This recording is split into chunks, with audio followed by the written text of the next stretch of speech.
All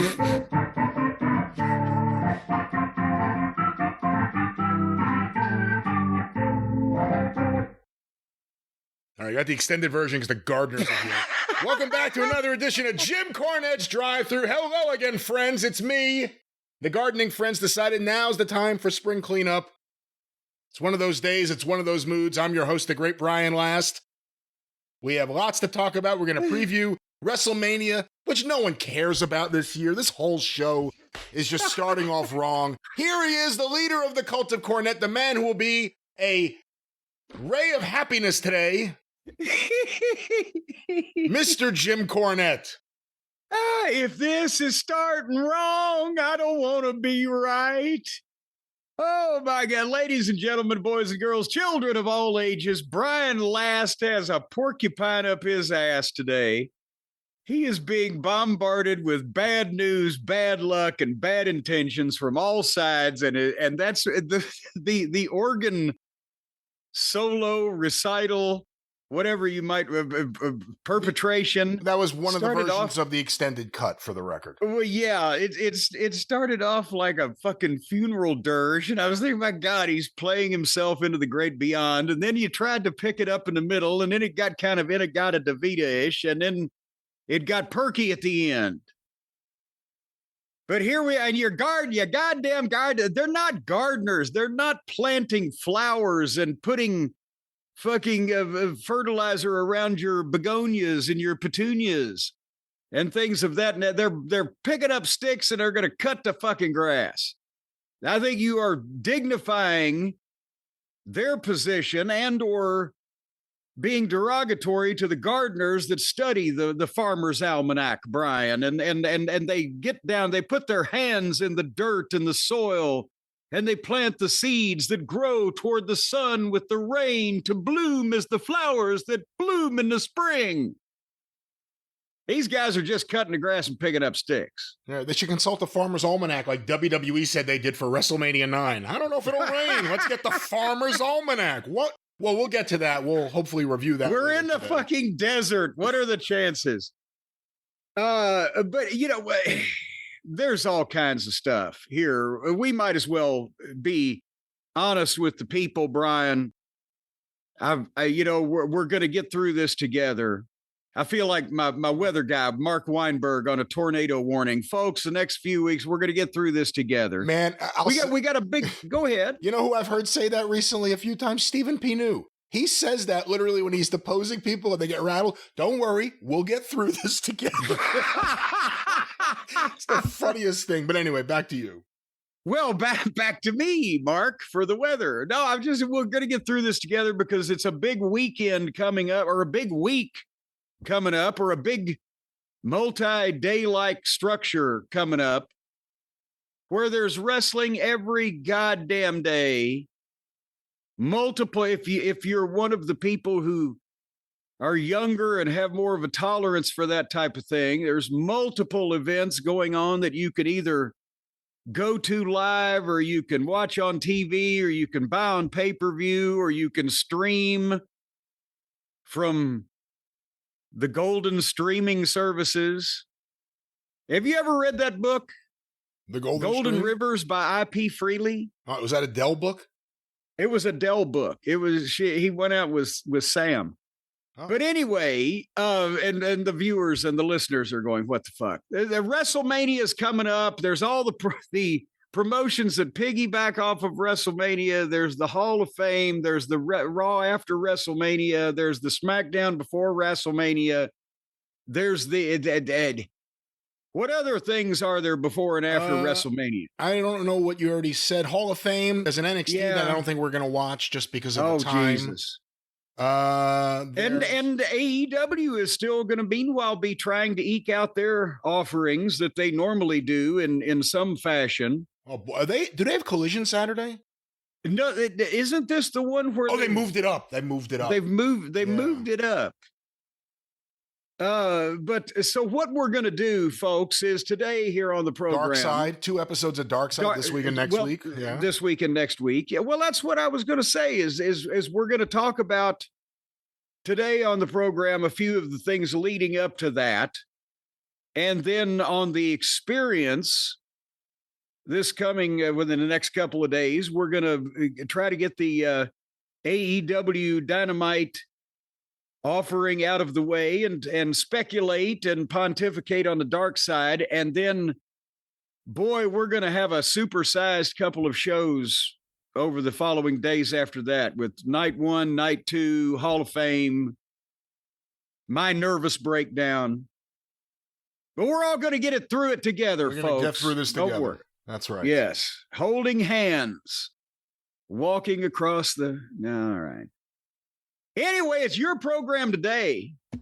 Oh, how many people do you think at WrestleMania? There's going to be 100,000 or so. Well, I guess the same 50,000 for 2 nights, but the peripheral, there's going to be 1,000 fucking wrestlers. This is the weekend of the year that every wrestler dreams of because they get to be employed, and we hate because we have no life besides presenting this. But with 1,000 wrestlers and let's say 50,000 fans and about 5,000 crew people and associated other promotion hangers on and equivalents and etc. There's going to be probably 75,000 wrestling oriented people descending on Las Vegas. Las Vegas isn't what it used to be. Brian, they've run the whores off and all of the mob and the Rat Pack, and now it's the goddamn M&M world and the world of Coca-Cola. And it's a kid's fucking bouncy castle in a desert now. Instead of back in the old days when you went there to drink and gamble and fuck. And watch the LPWA. And even then, back in the 90s, it was still a little unsavory. I got there in the mid 80s first time. You could still smell the piss where Frank Sinatra had pissed on the goddamn dunes. Oh. I'm talking about the hotel, not the actual sand dunes. Yeah. Back in those days, but now it's a big open air pinball machine full of children and family activities. Where's Bugsy Siegel when you need him? Yeah, they cleaned up Times Square.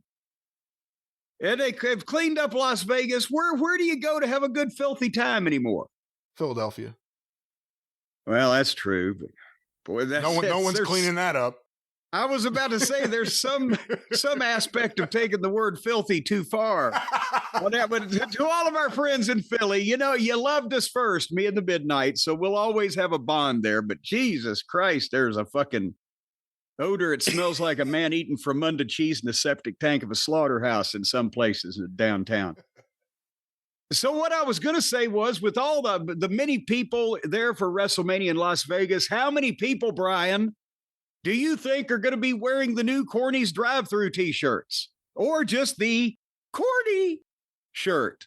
They have so many options now available. They also could just go to the store at JimCornette.com. They could be wearing the Cornette face shirt. There's so many options right now to represent Jim Cornette and the various podcasts, with more to come. And of course, you can get the new Corny shirt.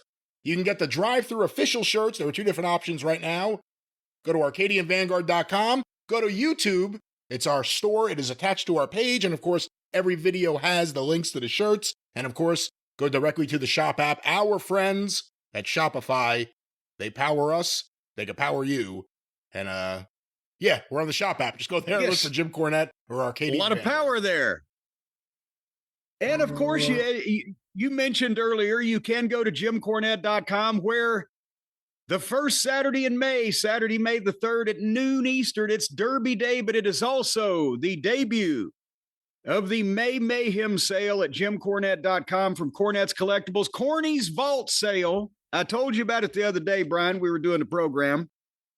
Hotchkiss and I have gone through and the entire storage unit, consolidated 2 into 1, thanks to the recent sales, and have inventoried everything, fixed some clamshells on some old figures so they're brand new when they were damaged in shipping. And on Saturday, May 3rd, you got something for everybody, but not enough for everybody. So you got to get in early, because we've got TNA and WWF trading cards of yours truly, the real autograph on a mint condition card, not some kind of forged or suspect thing on eBay. But there's limited numbers. I think like 22 of the WWF cards and 19 of one of the TNA cards and some other special stuff. We've got Smoky Mountain Wrestling and Ohio Valley Wrestling programs in mint condition, vintage magazines from the 60s and 70s, including a real nice wrestling review with a Luthez color centerfold. We have got DVDs that we haven't sold in years, that we've got 10 or 12 of, maybe 6, I think, of one. We have WWF publicity pictures of me straight from the office that I've had for 32 years that can now be personally autographed to the fine folks out there in the cult of Cornette, and the last remaining action figures of the sold out variety, the bloody variant, the Raw debut. Some of these are on sale because in the case of the bloody variant, there are, I think, about 20 that are perfect. And then there are, I think, 5 or 6 that don't have the tennis racket because the factory forgot. So those are on sale. And the last 4 announcer play sets are on sale at half price because the corner of the box is crinkled. And you get me. There's some scratch and dings in there, but if you've missed any, including the original figure, the 2 boxes I saved until my death, and then I reevaluated that and said, well, what good's it going to fucking do me? So anyway, Saturday, May the 3rd, and for all of those things and many more, and the 1953 Wrestling Fans book by Sid Feeder. I hope I don't, is Sid still alive? Do I have to give him a commission on this? Well, no, you're not selling it. I mean, there's nothing to give him. He got a commission from the original sale of the book. Yeah, so fuck him. And he's dead. Well, good. No, don't say that. I mean, you don't know trying to sue me for selling one copy of this remarkable book that he wrote in 1953 on my website in 2025. It's an amazing resource for any of the budding historians out there. There's one copy that's going on sale, but fuck Sid. Sid got his fucking long ago. As a matter of fact, as a wise man once said, fuck Sid and Ross too. All JimCornette.com. JimCornette.com. They're getting closer to the office. I now see leaves flying into the air. There's a man over here. Are you sure that's not a tornado? Oh, yeah, I hear him now. It's the ship is landing, the mothership. They're going to blow the roof off your sucker. All right. This is a great show so far. Uh-huh. We have to talk about this year's WrestleMania, just because why not at this point? But before we get there, I want to talk to you about something that I think you watched, I watched. We heard from a ton of the listeners about it. WWE on Peacock released a documentary about WrestleMania 9. That was the WrestleMania in Las Vegas. Now they got a car. Now there's 2 guys and another guy driving something. Are they around in the corner into your living room from the dining room? No, they're working in tandem to get the leaves away from over here now. But anyway, as I was saying, this documentary, I don't even know if it had a name. I'm sure it did. But Becoming a Spectacle. Becoming a Spectacle. Or as some people called it, rewriting history. But whatever you may call it, the documentary about WrestleMania 9, of course, you weren't yet in WWE, but you would arrive a few months later. What were your thoughts on this documentary? Let's talk about it. Yes. Well, and as a matter of fact, I wrote it somewhere in my notes here. Thank God I wasn't in yet. Thank God I started 2 months later. This was April. And so April, May, June, most of June. I started 4 months later. There were some things I got a kick out of. We'll talk about the rewriting history part. But I did get a kick out of seeing people that you never see on any of these documentaries, the production people, the Kerwin Silfies and Nelson Swegler, George Germanakis had just started when I just started. And, I worked with all these guys and ladies, some of them. I didn't see Jennifer Good on there. Would love to have seen, her, but worked with all of them at the TV studio when I was doing the announcing part of my tasks up there and everything. And Always liked those guys. Basil DeVito, we didn't really ever have much interaction. I don't know how long was he around. Was he still around when I was there? Oh, he was still there, and he started 10 years earlier, just about. Now, 84, 85? I don't remember having any conversations ever with him. Maybe he was just on the other side of the building. He was handing out tickets with Linda. Well, that's true. And he was trying to figure out ways to be more show busy, apparently. But anyway, George said they had 575,000 hours of footage now in their library, archives, whatever, which is just absolutely batshit at this point. And what do you think? 472 hours will actually ever be seen by anybody by the time they get finished? But the whole special, it seems like the tone they wanted to take was, well, this was the first time that WrestleMania became a spectacle. And, was a precursor to the modern era where it's, bigger and more magnificent. But Jesus Christ almighty, at the time, Brian, I can testify to this, even but you were alive, but I was obviously a little more cognizant of things, 30 fucking whatever years ago. This was a bomb, as Jackie Gleason would say. This show was a big bomb, wasn't it? With the reaction from the fans in Las Vegas at a makeshift arena in a parking lot to Hulk Hogan swooping in and winning the belt was, great because, oh shit, this is shit we didn't know we were going to see. But it didn't really play, especially the hardcore fans, the diehard fan, the smart fans of the era or whatever, hated it. And, Jim Ross was mortified that the first day that he shows up to work for this company, he's wearing a fucking toga kissing a camel. I mean, whatever he says now, nostalgia and time may have tempered, the reaction, but no. Yeah. They called it the world's largest toga party. Other than WWE employees, there was like 5 people in togas in the audience. Yeah, no, that part didn't get over. And and I remember the boys at the time were grumbling they could have saved the money on the camels and the elephants and paid us. I was in Smoky Mountain Wrestling at that point, but I still knew obviously a bunch of guys in Atlanta, and everybody was rolling their eyes at what the fuck, this clown show. They tried to make it more in highlights. You can make this even more pompous and pageantryous than it was, but there was a lot of this shit that just fell fucking flat, right? But now it's the precursor to, maybe this is like the Ali Inoki fight to mixed martial arts. They went out and had a bunch of camels shitting in the parking lot of a casino. And that whole narrative, and I apologize for the heavy buzzing behind me, that whole narrative that this was a precursor of future WrestleManias, or this was the first one that was a spectacle, that's nonsense. I don't even understand what the point is in that discussion. It wasn't the first spectacle. WrestleMania 1 had the celebrities. WrestleMania 3 broke the indoor attendance record, allegedly. WrestleMania 4 and 5 were at Trump Plaza. They got a good amount of attention. 6 was at the Sky Dome. Again, tons of celebrities. Yeah. And then again, 7 at the Coliseum didn't work out for various reasons. And 8 was at the Hoosier Dome.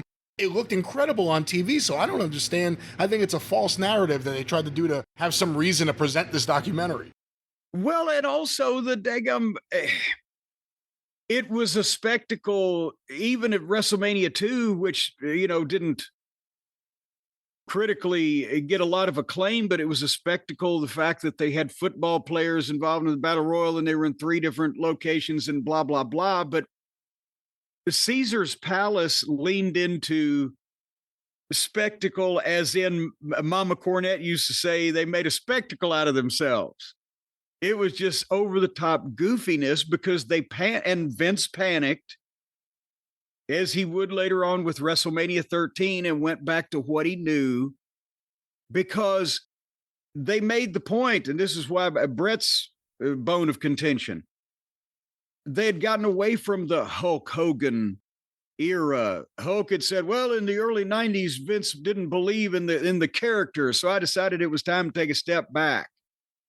It was old as shit, and he wanted to make movies and sitcoms, baby. So Hulk left after 8, and Brett and Taker and Shawn has stepped in. The Steiners came in. They made the point that the Samoans, they had to kind of mention them because Yoko, the new monster heel. And Taker said we had to make new stars. And then, they've put this work in, and just because then they decide they're going to go to Las Vegas, which had never been a big money wrestling town. Think about it. They just because it was they had promoted the boxing event Vince and the WWF had, and got the relationship, which was a flop. I don't know if they outright said it. Yeah, it was a flop, and it wasn't considered a great fight. They made it seem like it was a great fight, and Caesars couldn't wait to work with WWE again. No, well, that's the thing, is the fight was a flop, but the Caesars and the WWF had made the connection. And then all of the executives started talking amongst themselves, and I'm sure Ed Cohen, bless him, is no longer here, but he booked all the arenas at that time. I'm sure he was involved. But old Basil there, Basil, and they thought, oh, this will be a great cross promotion. They weren't thinking about whether or not that they could, because they were used to selling out WrestleMania, bing, bing, bing, but they were in a rebuilding period with different talent. See, that's a lie too, because WrestleMania 8 didn't sell. It didn't come anywhere close to selling out. Well, I know, but they either did WrestleMania 2 in LA. Well, I said that was a flop, but they'd done the Silver Dome in '87, and they had done the Hoosier Dome, bless them. At least it was in Indiana, in Indianapolis, where people from Chicago and Zabadiah you could drive to. But what they did was, in '91, they had to move it from the 100,000 seat LA Coliseum because they couldn't sell any tickets. Well, that's true. And that's because of their, and also there you go. Maybe that's when Vince started to lose faith in Hulk Hogan. In old Hulk Hogan. That's when Vince started to lose faith in Hulk Hogan too, because they had to, but that was a fiasco in the war and everything. What I'm saying to you is they should have realized, but it was the business end of each company talking to each other. Caesars, they want attractions in Las Vegas back at that point. And the WWF marketing and live event, office, I'm sure thought that, oh, this will be great. Caesar's Palace, Las Vegas, because you heard the guys' remarks for Las Vegas. But they go to a town that's never drawn major crowds for wrestling, at a point where they're not hot anymore, and they don't even have Hulk Hogan. It used to be hot. And they're in a rebuilding period as far as the new Undertaker had only been there, 2 years, 3 or whatever. As far as the newer 90s guys that were going to be coming in are already there and going to get over. And so their sales were soft in advance, and Vince did the same thing he always does. He doesn't panic, but he goes, oh, shit, and changes his mind and goes back to Hulk Hogan, or at WrestleMania 13, it was big guys on top, Sid and Taker, whatever the fuck. But that's what he did. And then it pissed all the boys off. I thought sometimes people were a little grumpy when I got there, but I thought, well, it's a different environment. The other thing is, I don't think it really helped business much, and I don't think you could have thought it would have. Again, they had a downswing in popularity over the last 2 years. It wasn't just because Hulk Hogan left. It was because he left because of the steroid scandal. It was because of all the publicity over the sex scandals. There were all these things that played out in public on Donahue, on Geraldo, on the news, on Larry King. It was everywhere. So WWE as a brand was probably more toxic at that period, maybe even more so than the Benoit period, because it really had a negative stigma on it. Wrestling, those wrestling people. So they kind of had to, that's what caused the need for Bret Hart to be elevated and Shawn Michaels to be elevated. Undertaker was kind of pushed to the top right away. But Hogan returning in the midst of that. Again, a new era. They just kick off Monday Night Raw in January, which is a whole new kind of show that Vince McMahon had never... Vince McMahon didn't do live weekly shows. That was a new thing. And then all of a sudden to bring Hogan back in the middle of that, after Brutus Beefcake did not get over right when they brought him back at Monday Night Raw, the fans rejected him. And then you brought Hogan into that. Wasn't that the night that somebody screamed, "Kill yourself"? Oh, they screamed that. And again, my favorite was still, "My wife left me, good. And then my parents died, good. And then my face got crushed in a parasailing." And this guy yells, "Let's go sailing!" But that's what and they gave him a feckless Jimmy Hart. Babyface Jimmy Hart is a shadow, obviously, of what he was in Memphis, let alone as just a heel manager in WWF. It didn't work. It wasn't a big thing. For the Vegas crowd, maybe it was, but how much of that Vegas crowd was people from Vegas and how much of it was people who were in town visiting? How many people actually traveled there? It was a puzzling decision, and it was a bad decision. It was either maybe some of your gardeners were there in Vegas, but it was either the tourist crowd that probably maybe hadn't seen a live event or many, or it was the fans in Las Vegas that didn't get to see a lot of fucking events at that point. And, they're loving everything. But that was, well, as a matter of fact, then it was King of the Ring that he dropped it back to Yoko with the explosive camera from the Japanese photographer, right? That's the fireball to the face is the only way Hogan would drop it. And then he was gone, thankfully, the month before I got there. What'd you think about the argument in this that Vince McMahon did it only to help Yokozuna get over? That he would eventually beat Hogan for the title again, and that would help everyone and everything, including Bret? Well, that's what Hogan would say, because, well, yes, I will anoint someone else with my star-making power. If Yokozuna had given him the bonsai drop after even some heel shenanigans, that would have got Yoko over. But an exploding camera from a fucking Japanese photographer, it was just more hoo-ha, because Hogan said he's going to do it, and that's the least he could do, literally. And then he left again. So I don't know. This was just, he hornswoggled. Vince was like, "Oh shit, we got to sell out Caesar's Palace. This has to be a big event. Besides the camels, pal, we got to get Hulk." And Hulk fiddled him. But there is something too to what you said before. Like the boys said, "Hey, you could pay us the money you're paying for the camels and all this stuff." They make it out like it was this spectacle and people loved it. I don't think any wrestling fans at all cared about Caesar and Cleopatra showing up. In fact, it was groan worthy because like, who are these fucking actors pretending that they're Julius Caesar to invite the wrestlers to come to Caesar's Palace? It was ridiculous, and it was that stuff. And yeah, I mean, Bobby Heenan on the camel's a cool thing, but none of that shit with the whole Toga theme and the Roman Empire theme, none of that was necessary. Bobby can get something out of anything, right? If there's a camel there or whatever the fuck. But for the rest of it, that's one of the things that is Vince's. I'm trying to explain that. He loves that kind of shit. We'll have camels and togas and fucking elephants and the pomposity of the thing. That's the kind of shit that Vince Smoke and Mirrors was trying to, in his mind, would make up for. Maybe we ain't got such a great fucking attraction this year.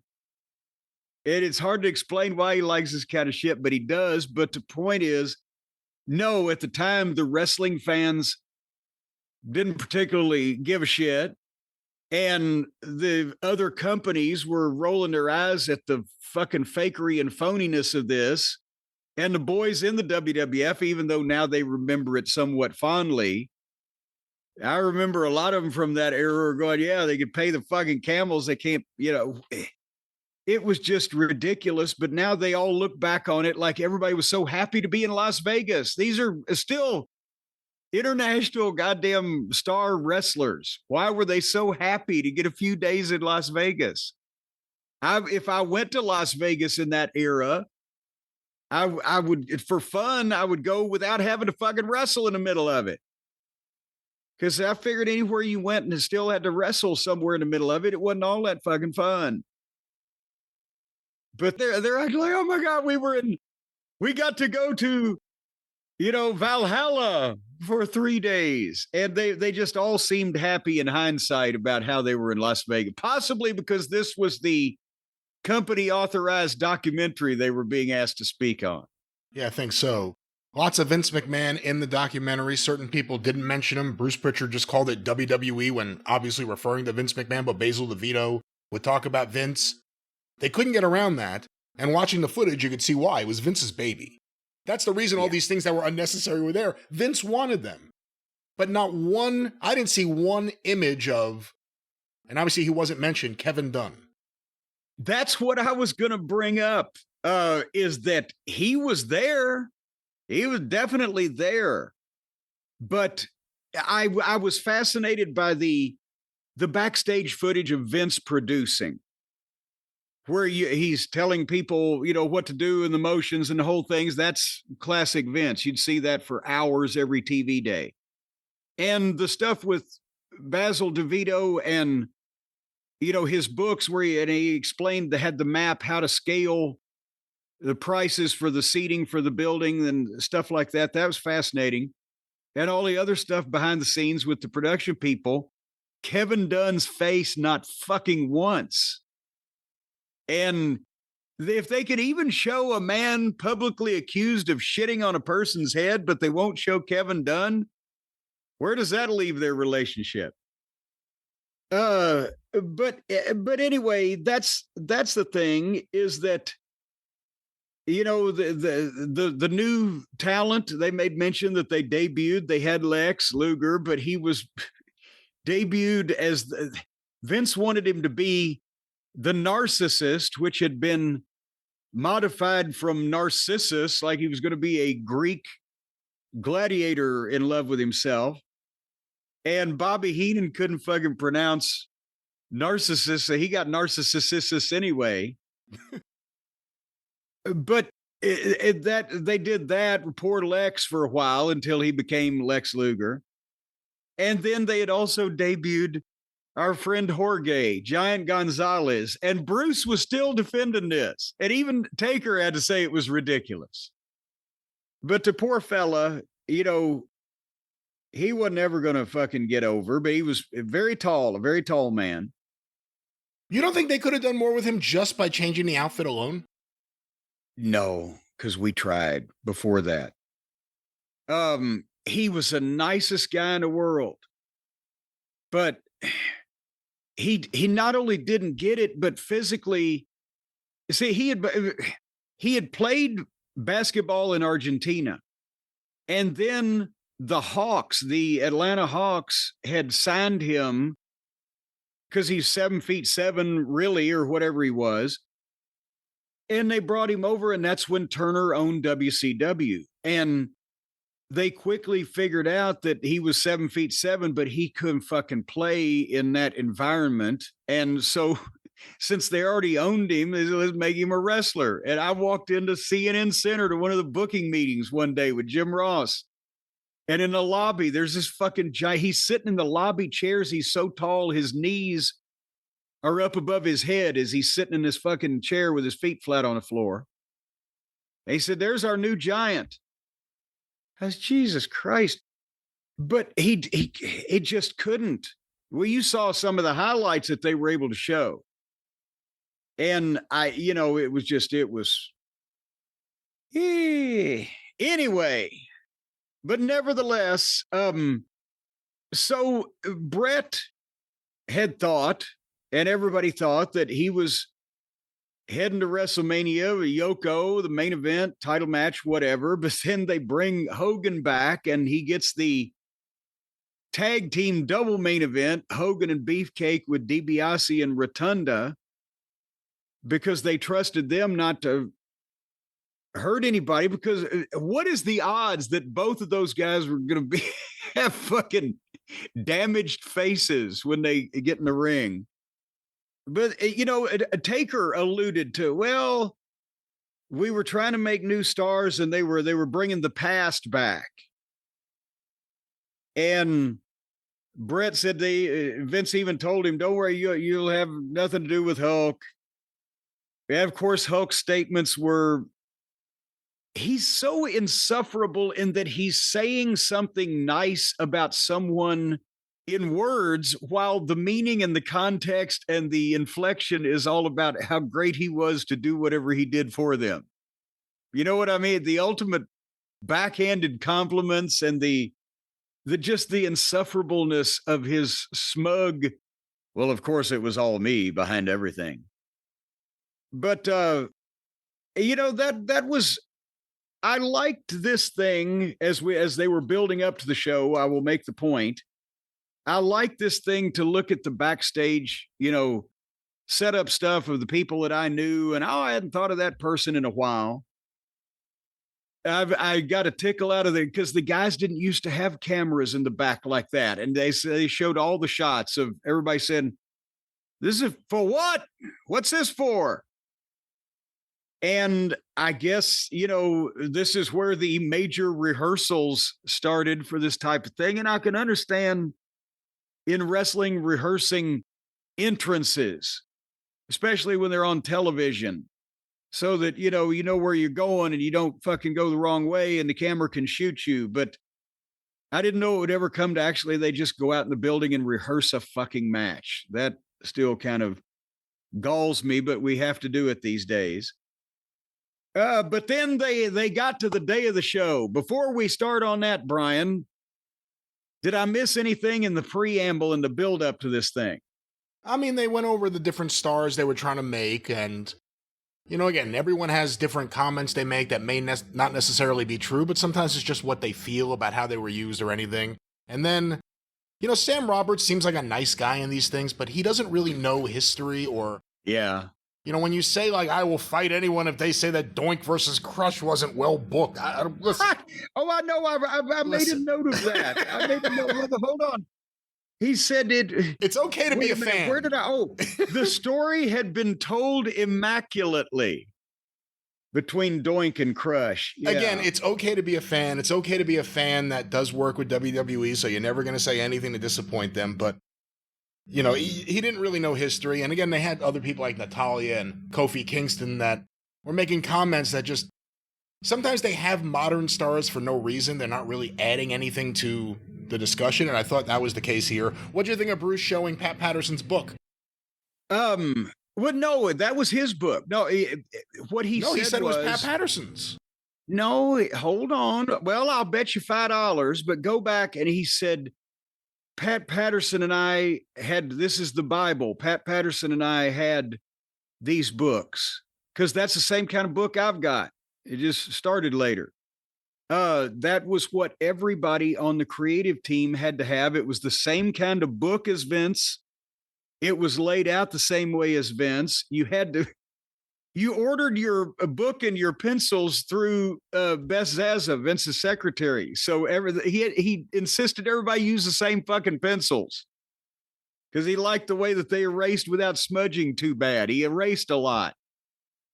And if Vince would have somebody like Beth or someone in the office fill out his, but it was a ledger book that he made into a date book by drawing 3 lines on one page, 4 lines on the other page for 7 days. And when you opened it, there was your Monday through Sunday, and you would draw lines or you would date it with a pencil and you'd write in all the information for all the fucking buildings and all the card and when's the last date we were there and when's the next date we're coming back to that town and what's the seating capacity and a blah, blah, blah. So everybody had the same fucking book.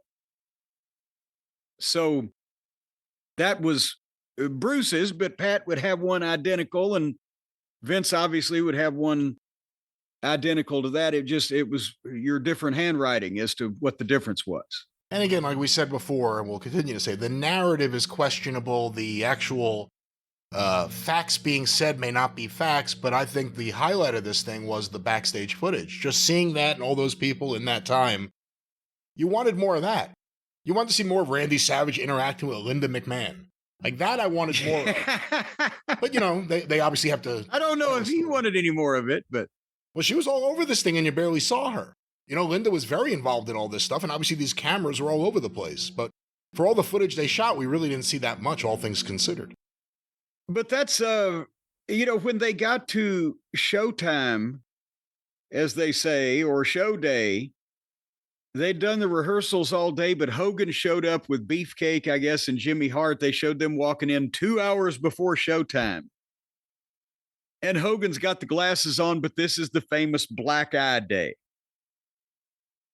And the first thing that Taker does is bring up the Savage rumor without actually coming out and saying it, but then Steiner told it.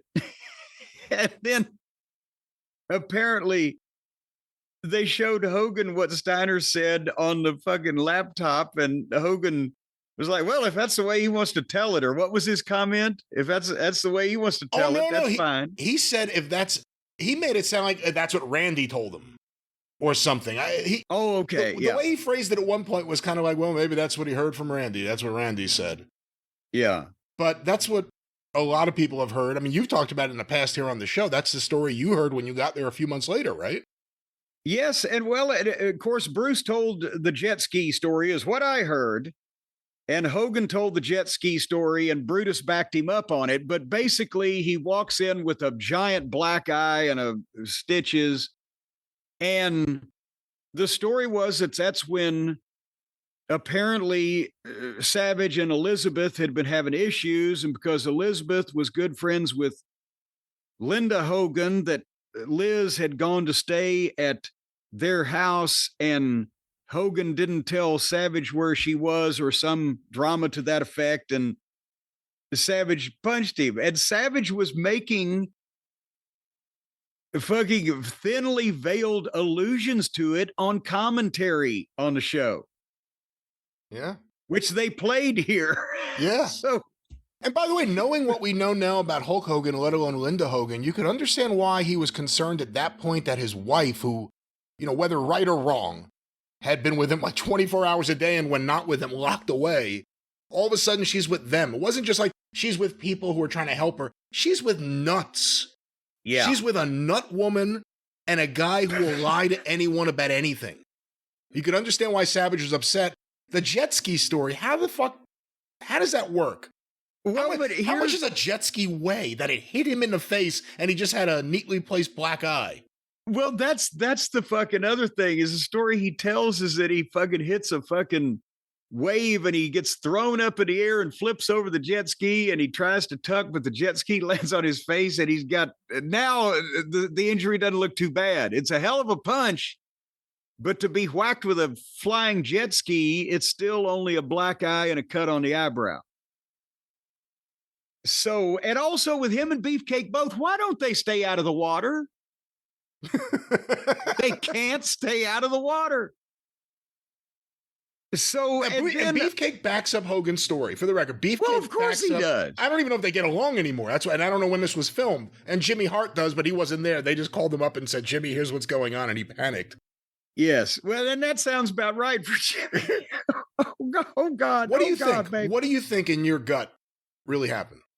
I think Savage punched him in the face because just the fact that they are allowing in a company produced documentary, they're allowing Undertaker and Steiner to in various ways allude to it or tell the story. And they showed the clips of Savage even fucking playing ha-ha on commentary about it. Must have been a hell of a punch. He seemed like he was having a ball. If you watch any of that footage of Randy Savage that day. So I'm sorry, but you know, even if he and Savage or Hulk and Savage were on the outs, you know, Savage wouldn't do that in that way with that tone in his voice if a fucking jet ski had fallen on a guy's face. If a jet ski fell on his face, wouldn't he have more than a black eye? Well, of course he would. That's what I'm saying. Yeah, I don't understand. I mean, I don't know what Beefcake saw. I also don't know if they were partying. Maybe Brian Blair was there. Maybe someone can ask him. If Hogan showed up the day of WrestleMania and you were the promoter and he had a black eye, would you try to use that? They really didn't do anything to like say like, well, we just found out Money Incorporated attacked Hulk Hogan at the hotel before. Like they didn't do anything to build it into a story. Should they have?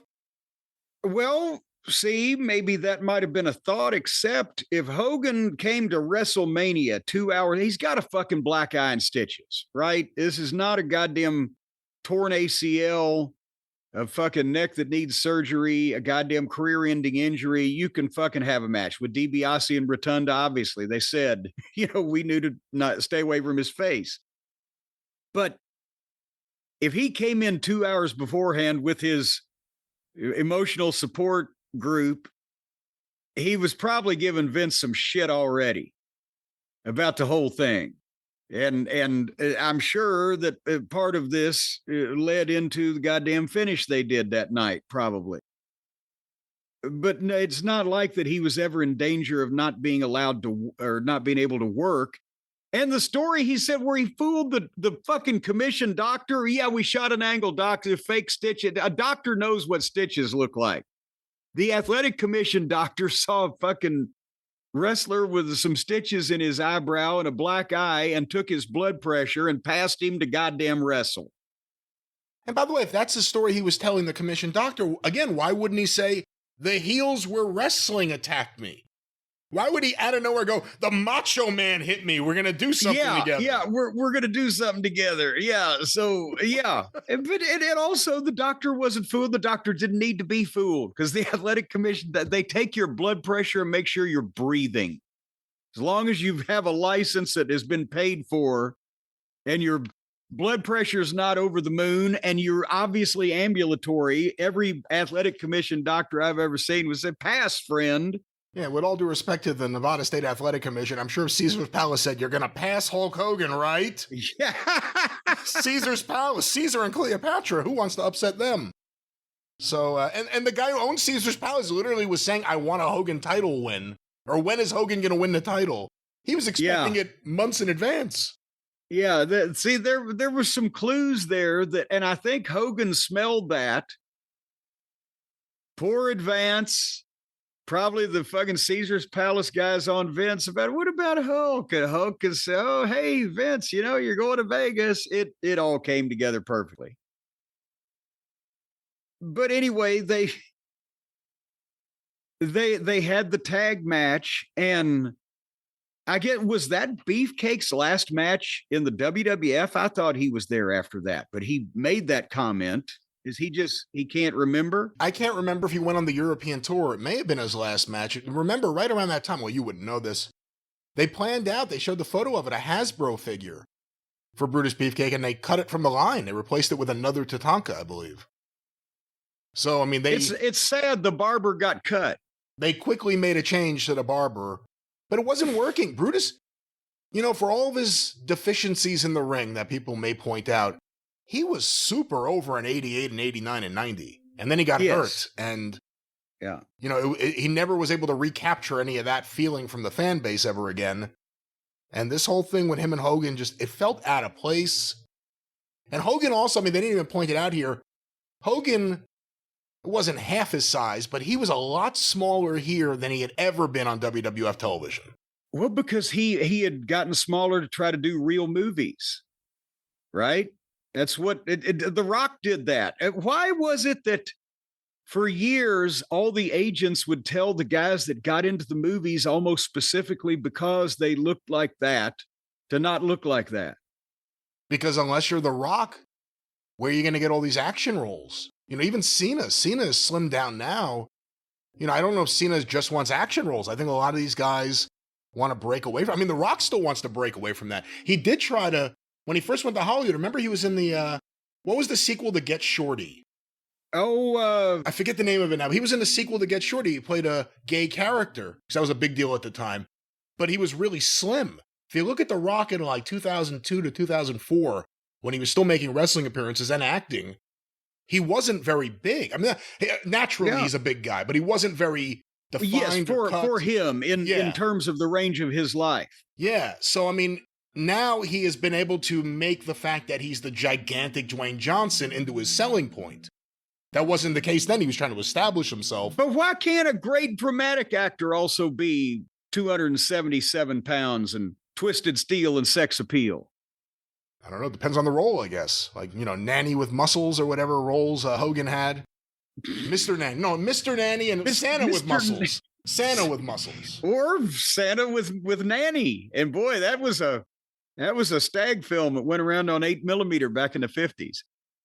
But anyway, they had the other matches after the tag match. Real quick, just a couple of soupçons of information.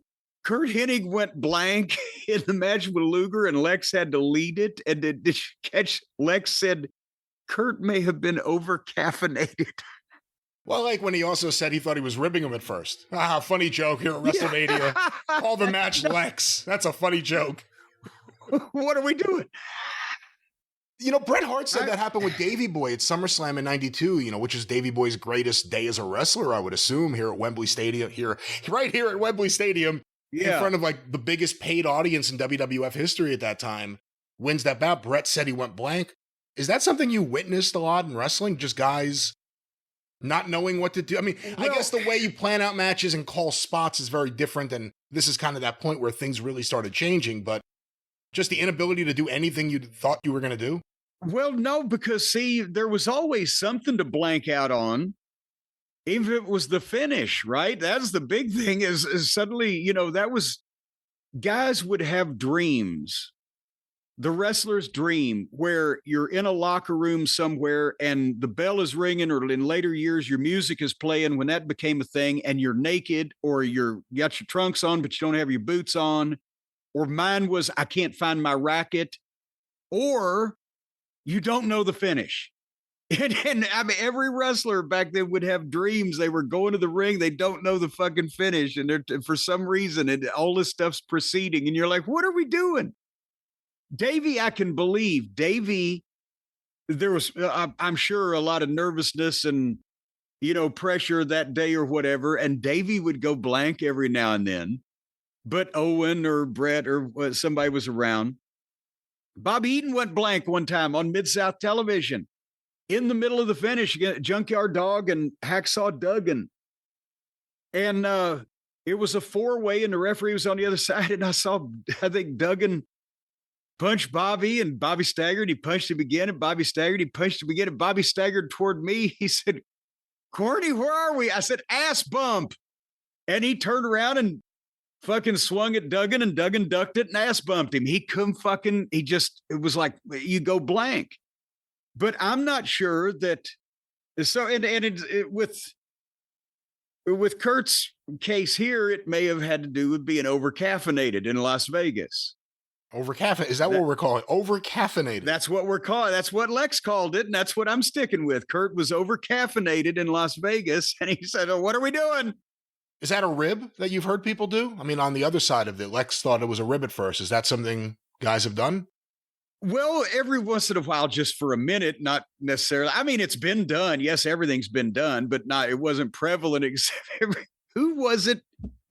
A Chick Donovan called a fucking spot.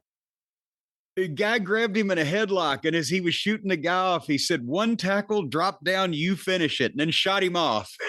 And the guy said, what the fuck am I?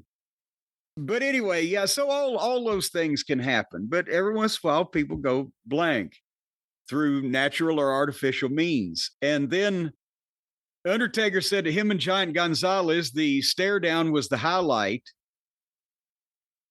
And then Yoko and Brett. Well, you skipped a few matches, the Steiners and the Head Shrinkers. Well, yeah, I mean, they showed highlights of them, but it wasn't like they went into, tons of detail. But what the other, hold on, I say Michaels and Tatanka, Backlund and Razor. I'd forgotten about that one. Talk about generations clashing. Bob Backlund would have been a nerd on Leave It to Beaver. And he's in the ring with Razor Ramon. And yes, and we talked about the Immortal Crush and Doink Classic, right? Was there something else? I don't think they mentioned who it was. Not that it, I guess, really matters. It was Matt Bourne and Steve Kern, right? I think. Well, Matt, that was the still second Matt doink Bourne, that night was Steve and Kern, the second doink was probably Kern, because Apollo didn't start doing it until they fired Bourne, right? I Yes. think so. Yeah.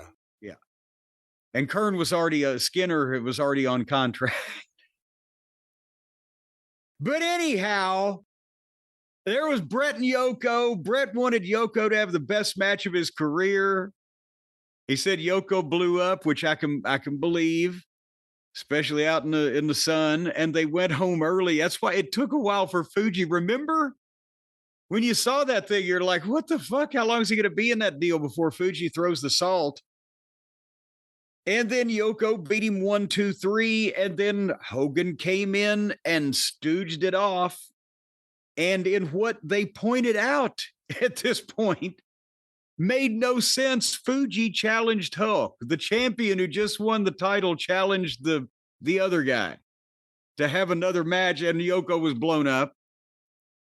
And ducked the salt and leg drop 1, 2, 3. And as Steiner said, a lot of guys thought it was a slap in the face. Brett was vocal about it afterwards, and Sean agreed with him for once. That may be, you've never heard that phrase before. But Hulk had a lot of heat over there with the guys, as well as a lot of the fans, especially, as I said, the smart fan community, which was much smaller at the time, despised it. And it was kind of a deflating way to end the show if you weren't a fan of Hogan in '93. Yeah. And I don't understand how Brett ever trusted Vince McMahon ever again after that. Because he had been telling him, I'm going to give you a 6-year run or whatever he was telling him. And then he pulled the rug out now, in all fairness to all parties, I know Vince has told a lot of things to Brett, and he signed him at one point to a 20-year contract, but I don't know that he ever told anybody in those words they were going to have a 6-year run with the belt, nor if you were a talent in the wrestling business that was a candidate for that belt, if you ever believed anybody, if they said we're going to give it to you for 6 years, you're kind of fucking goofy. Because if you've got to that point, you need to be smarter of the business than that. But everybody looked back at it fondly, but this was rotten in the ring in large part. It did blah business. And except for WrestleMania 13 and potentially 2, it may have been the worst when you examine all the metrics. So, well, maybe one of those Atlantic City fiascos. You know, it was a changing of the guard, too. They didn't even bring it up, but obviously it was Jim Ross's debut, and he was very nervous. At one point, he called a Frankenstein or a Steiner line. But Gorilla Monsoon had been on commentary for every WrestleMania. They mentioned him here, and they showed him, doing the introduction. But that was one of the big things for me as a kid. That was the big change. Gorilla Monsoon no longer being on commentary for the big events. It was always Gorilla and Ventura. And then it would be Gorilla and Ventura, and then Gorilla took off a few, and it was Ventura and Schiavone. And then it was Gorilla and Heenan.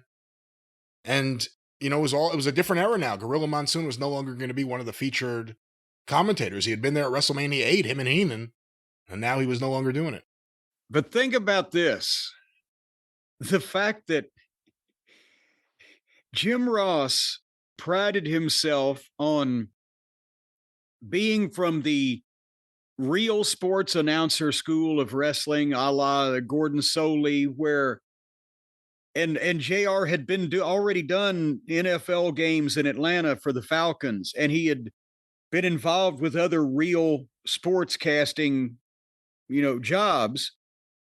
So, and he is the voice of the only competition, WCW at that time, and this guy who's known for his emotional sporting calls, Austin Tyson. Well, not then, but you know what I'm saying.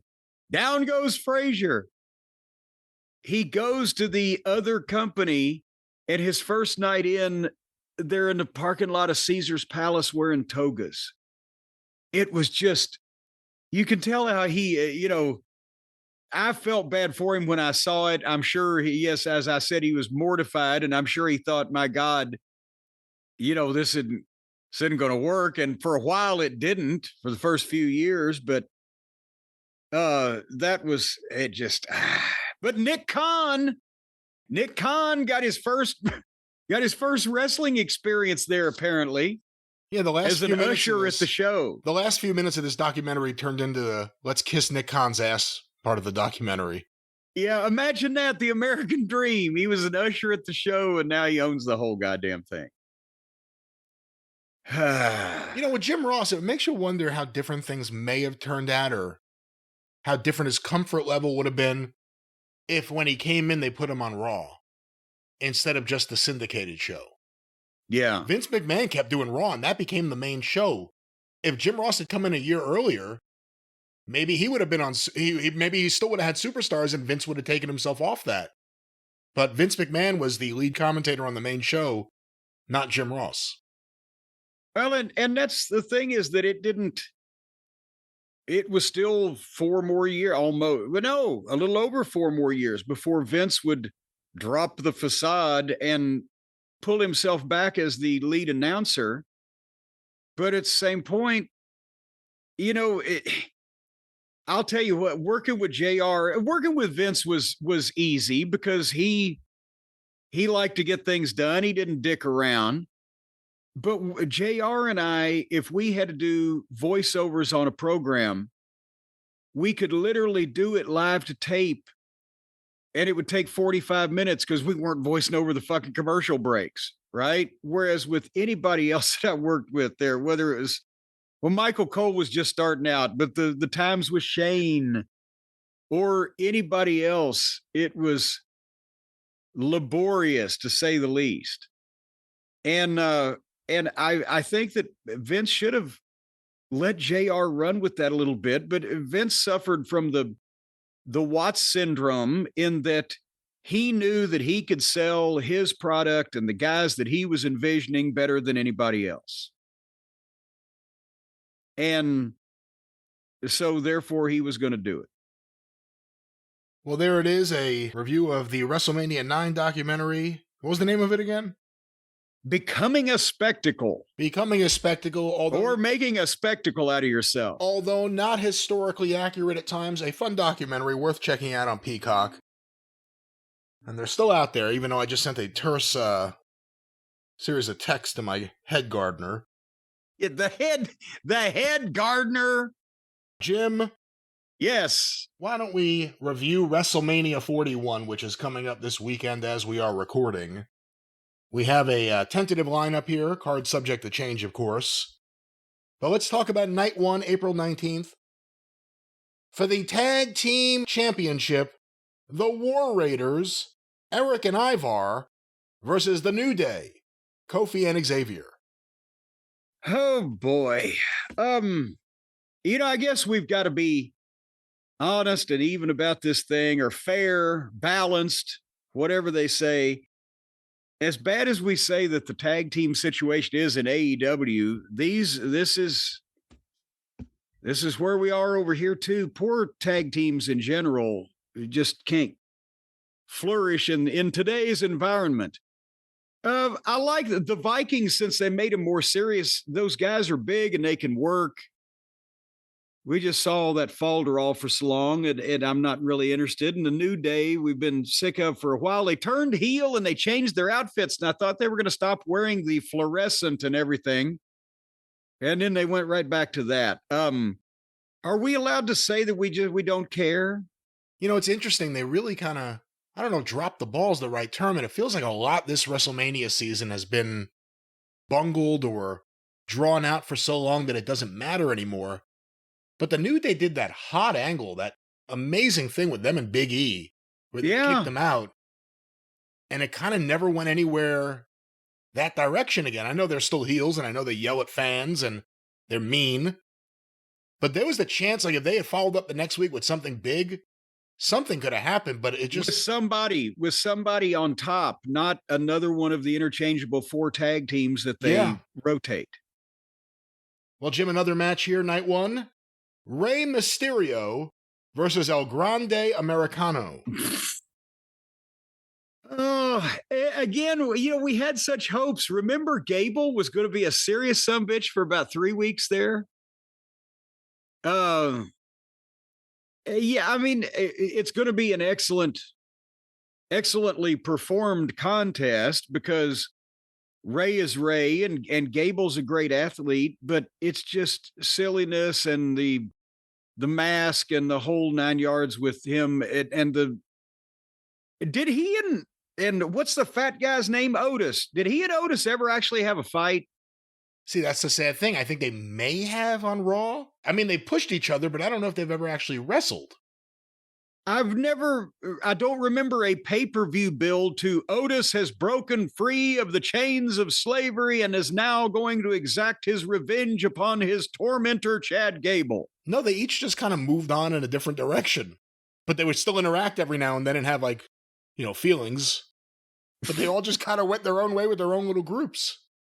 So anyway, yeah, Gable's another guy that I think they could have done something to make him serious, which they did a few weeks there, and he had some good matches, and then elevate him, but he's still, fiddle fucking around with all of this shit.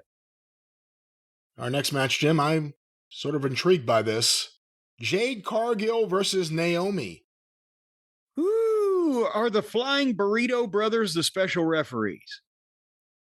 Well, a lot of them are dead. I mean, Graham Parsons is dead.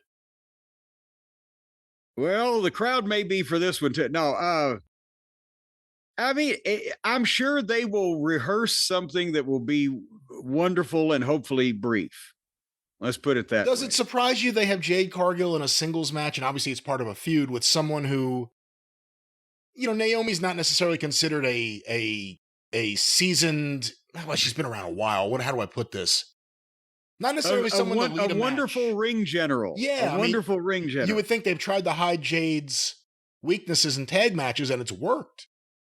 If you're going to put her in a singles match, why isn't it her against a Bianca or a Rhea, someone who you would think could get the best out of her? Well, but hold on, because remember, they're reacting. Obviously, Jade really got hurt. Somebody didn't push her off a goddamn roof onto a car and she was out for 4 months. She had some type of injury or something that was preventing her from appearing. So they came up with this to explain it. Was this what they were originally going to do? Or the way they were going to get there? Maybe, maybe not. But if they were reacting to something, it's got to be Naomi. And there ain't no money in Jade and Naomi, but there is in Jade and Bianca. And we're waiting to see what's going to go on with her over there on the other side of the fucking deal. But so this is just a match that they're having, which Jade is going to, I would think, win. And something's going to happen with her and Bianca and et cetera, et cetera. But they're gonna walk through this a number of times, I'm sure, this match. Do you think it'll be short? I'm hoping it'll be short. Listen to that silence behind me. Let's take advantage of this. Jim, for the United States Championship, the champion LA Knight versus Jacob Fatu. Boy, we've talked about how we have been disappointed that LA Knight would continue to be programmed with people in the middle that weren't nearly as over with the crowd as he was. And it would take, the bloom off of him. And we don't hear, let me talk to you as much as we used to. And I got to be honest with you, I don't see LA Knight beating Jacob Fatu. Will it be a disqualification? I think that's the only way that you could justify LA Knight retaining the title here.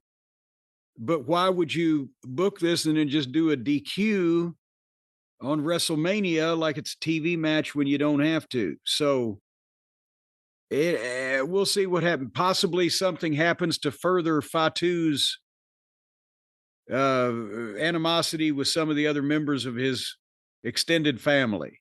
We shall see, but LA Knight has still been stuck with middle card opponents and middle card programs, even though for a while he was a top guy there. But They got so many top guys there now. He may have been bumped off the ledge because of just seniority.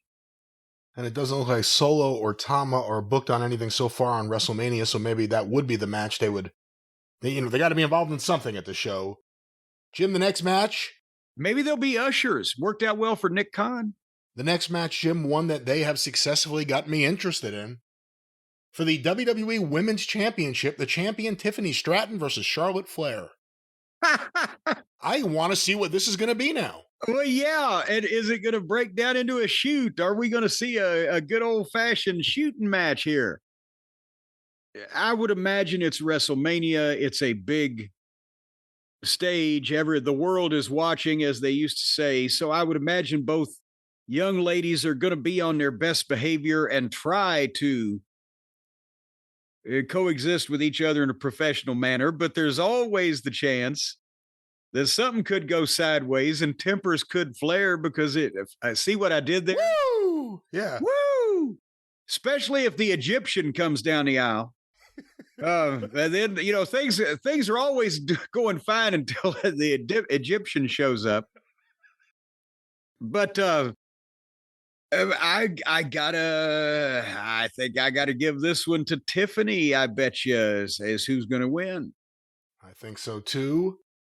Jim, for the World's Heavyweight Championship, the champion Gunther versus Jey Uso. I have liked this. I didn't like it when they were just making Jey a flunky who doubted himself and etc. every week, but obviously they had the light at the end of the tunnel of the redemption where he realized, he came out of it. I ain't scared of you no more. And he said that, and he vowed to beat Gunther. So it turned out well on TV. And yes, of anything this weekend, if you want to bet the farm that Jey Uso is going to win that belt from Gunther. Elsewise, you might as well just go back to Samoa. Yeah, unless there's some kind of big run-in or someone turns on Jey Uso. I don't know how you would get away with him not winning the belt. People would be setting fire to fucking seat cushions. Jim, the main event of night one, a triple threat match, Roman Reigns versus CM Punk with Paul Heyman versus Seth Rollins. I'll tell you, you talked about the build and etc., and we've been mentioning this, is that they had too long. I like this match. I want to see this match, and I want to see the fucking main event of night two. I don't know that any of the rest of the matches have particularly captivated my attention. There's some that's going to be good, but we want to see the main events. But at the same point, I think a lot of people, why they haven't liked the build is just because nothing was able to happen for long periods. It's like that shocking event where John Cena turned 2 months ago. As Lawler would say, well, you can't grieve forever. It's not even really fresh anymore, is it? So I think they've just had too long to get to a point where they could have got to more economically 3 or 4 weeks ago. And with this entire event, having said that, the one match where the stuff has consistently been good is this 3-way. And I hate 3-ways, but I want to see what's going to happen with these 3 guys, because if there was anything made for a 3-way, this is it. There's legitimate reasons for all of them to dislike each other. In effect, all 3 of them are baby faces, but one of them has a long history of being a heel, Roman Reigns, until just recently, and still is kind of always can be thought of as out for himself. And Seth Rollins has been straddling. Even though the fans like him, they goddamn don't like it when he fucks with Punk, because they like Punk pretty much universally, except for the hardcore Seth Rollins fans.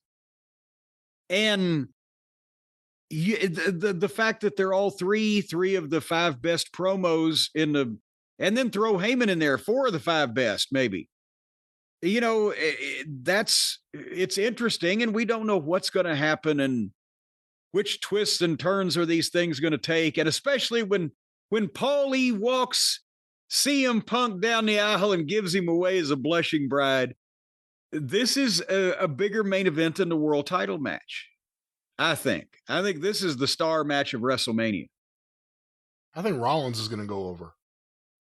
With anyone's assistance or because of someone's mistake? I don't know. Again, you haven't seen Raw yet. We'll talk about it later in the show. We're not going to record that part just yet until Jim watches it, obviously. But, you'll see what you think there. Obviously, Heyman could turn. He's been a babyface, a whimpering babyface for a while now. But we'll see. That's night 1 of WrestleMania 41. Jim, let's talk about night 2 of WrestleMania 41. Here is the card as we are recording, and again, card subject to change.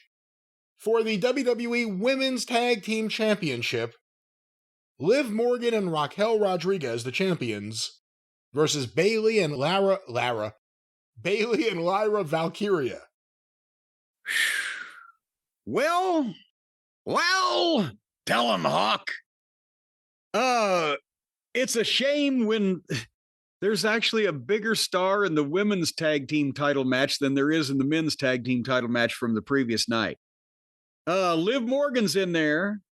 She and Rochelle got a good chemistry with each other. The stern-faced, a larger lady, and the animated and smart-ass tiny lady. And there's Bayley. She can work. And Lyric Valedictorian, she has recently been picked out of a police lineup in Pocatello. Somebody knows who the fuck she is.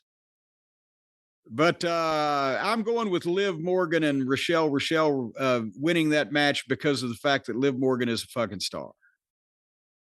And I bet that'll be a fun match. I'm actually looking forward to that one. It'll be so much fun. Jim, AJ Styles versus Logan Paul. Well, I almost forgot about that match. As we talked about it, yeah, and many people did. As we talked about it, technically it's going to be fine because that is I don't know whether it's appease Logan Paul to have fun or just to showcase what he can do, because he and AJ can do springboard, have a Coronas and all that stuff and do that's the high spot match. Logan Paul, for supposedly going to do this full time, we haven't seen that much of him. Half the time he's from on location or he shows up to do a promo, and AJ is back. And he's back. He hasn't really set the world on fire with being back, but he's back so he can have this high spot match with Logan Paul, which I would imagine Logan Paul will emerge victorious from. In a fatal 4-way match for the Intercontinental Championship, the champion Braun Breaker versus Penta versus Finn Balor versus Dominic Mysterio. Oh boy, howdy. I guess they had to do this because they want to get everybody on the card. I mean, with a 3-way match as main event of night 1, why they're having any other multiple person matches, I have no idea, because they're all going to A, pale in comparison, and B, it distracts from the promotion. And I'd love to see Braun Breaker in a singles defense against anybody, but bet the farm on Braun, because my God, he is the future of wrestling, and I don't think they want to start beating him at WrestleMania. Jim, in a Sin City street fight, Damian Priest versus Drew McIntyre. But now, where is the sin, Brian? We talked about this earlier. They've cleaned Vegas up. It's a family attraction now. Where's the daggum sin? The traffic. There you go. That makes people use bad language, I'll tell you that. Honestly, Drew is one of our favorites, and Drew, to me, is one of the top guys in the company, and his promos and his heel work has been outstanding. And I think he needs to lose this, because if he beats Priest is kind of flattered a plate full of piss, isn't he? Especially in his own kind of match, because Priest would be from Sin City in whatever backstory they're concocting. Well, he already is. He already is pretty flat right now. It hasn't really, for me, it hasn't connected since he left Judgment Day. If he loses here, it'll mean even less. Drew McIntyre's at a point now where he could lose and immediately not have it take anything away from him if he has some time on camera to have his facial expression shown. He can get anything over just by looking pissed or surprised or bewildered, so I don't think he'll be hurt by anything. Indignant would be a good word for it. Well, that's that match, Jim. In a triple threat match for the Women's World Championship, the champion Io Sky versus Bianca Belair versus Rhea Ripley. Again, the money is in Rhea and Bianca. I would like to see that as a singles match. Io's going to get in the way, in my opinion, but either Io retains because Rhea and Bianca get involved, or one of them wins and the other one is their next challenger. But they're going to hopefully leave this with Rhea and Bianca, and then we'll go from there. Well, we'll see. I wouldn't be surprised if Io Sky keeps the title coming out of this. Well, and Rhea and Bianca don't necessarily need it. If each one of them costs the other one the title, it might be more important to their match. Jim, the main event for the undisputed WWE Championship, the champion Cody Rhodes versus John Cena. And this one, are we going to get through this without seeing The Rock or Travis Scott again? What do you think? I think we should hope so, because even if you're a fan of that, and I said it was going to be bungled and it's been bungled, if they just show up again here to do something in the finish, it's going to make it worse. I don't think WWE fans are going to be happy. You know, if The Rock had been on TV at all, if Travis Scott had been on TV at all over the last couple months, not to say I'm a fan of that aspect of it, then it's one thing. But if they just stroll out there again, you know, at some point, The Rock turns into a variation of Hogan. Just coming out there, he could justify everything he's doing because he's a star, but it's not helping anyone else or anything else on the roster. It takes away from it. Yeah, and that's the thing, is that if they show up, a significant portion of the people are going to, well, they're definitely going to boo Travis Scott, and they probably will boo The Rock, which I know he's the final boss and everything, but it's going to be the booing of the wrong kind, because I'm not like a lot of people. I have thought the promos between Cena and Cody have been great. And to me, if they'd have done the deal where after the Elimination Chamber, Cody and Cena hugged and Cena kicked him in the balls and we never saw The Rock, we never saw Travis Scott, this would have been even better, but it's not that bad as long as The Rock is not involved. But if he just keeps showing up at odd moments, then he gets the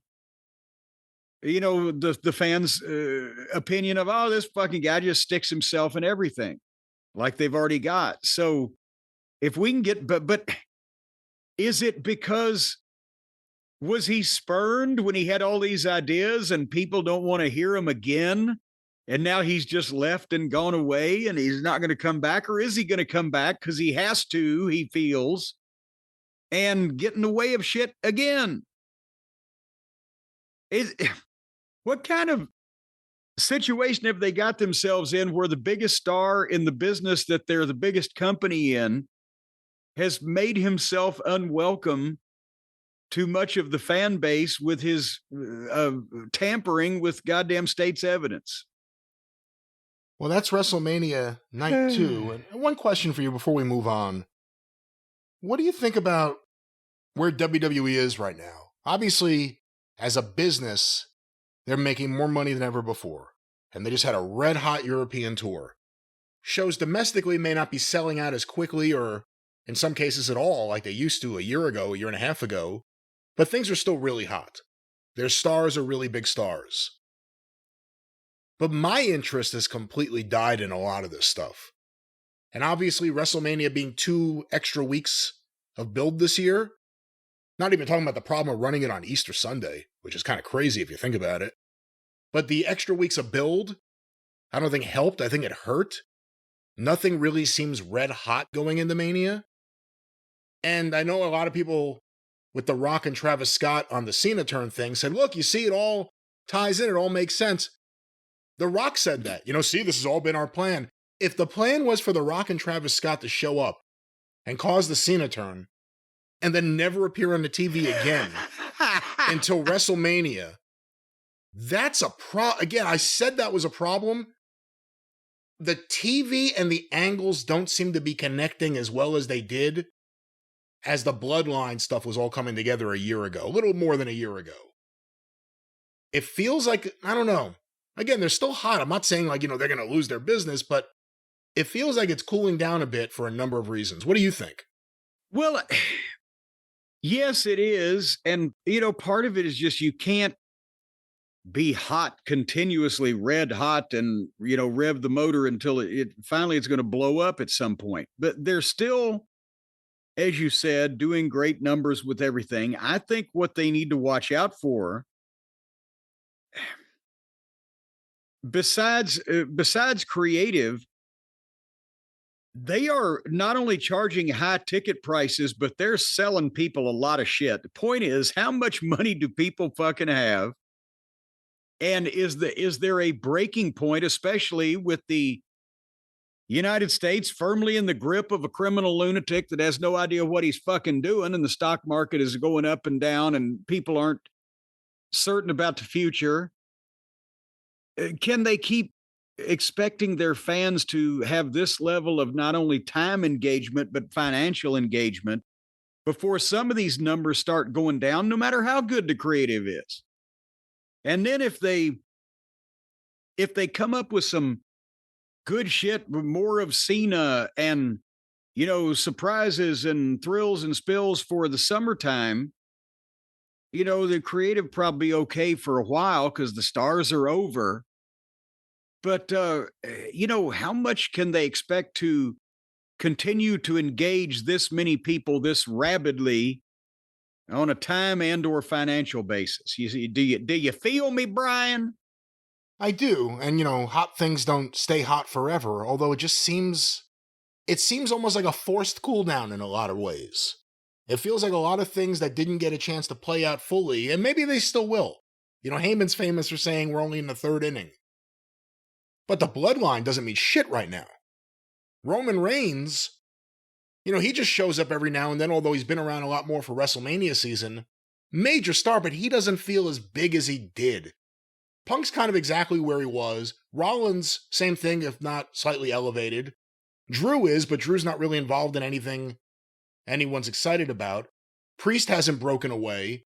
Dominic's kind of in the same place he was, although not with Rhea, with Liv. Liv's been elevated, so it's work there. Tiffany's been elevated, it's work there. But there's a lot of things that just, I don't know, it feels like they're running in place. It feels like, a lot of those WrestleManias, like WrestleMania 9, we just talked about, 8, WrestleMania 6 I could think of, there were matches on the show that just filled out the card, but they weren't anything you could really invest in.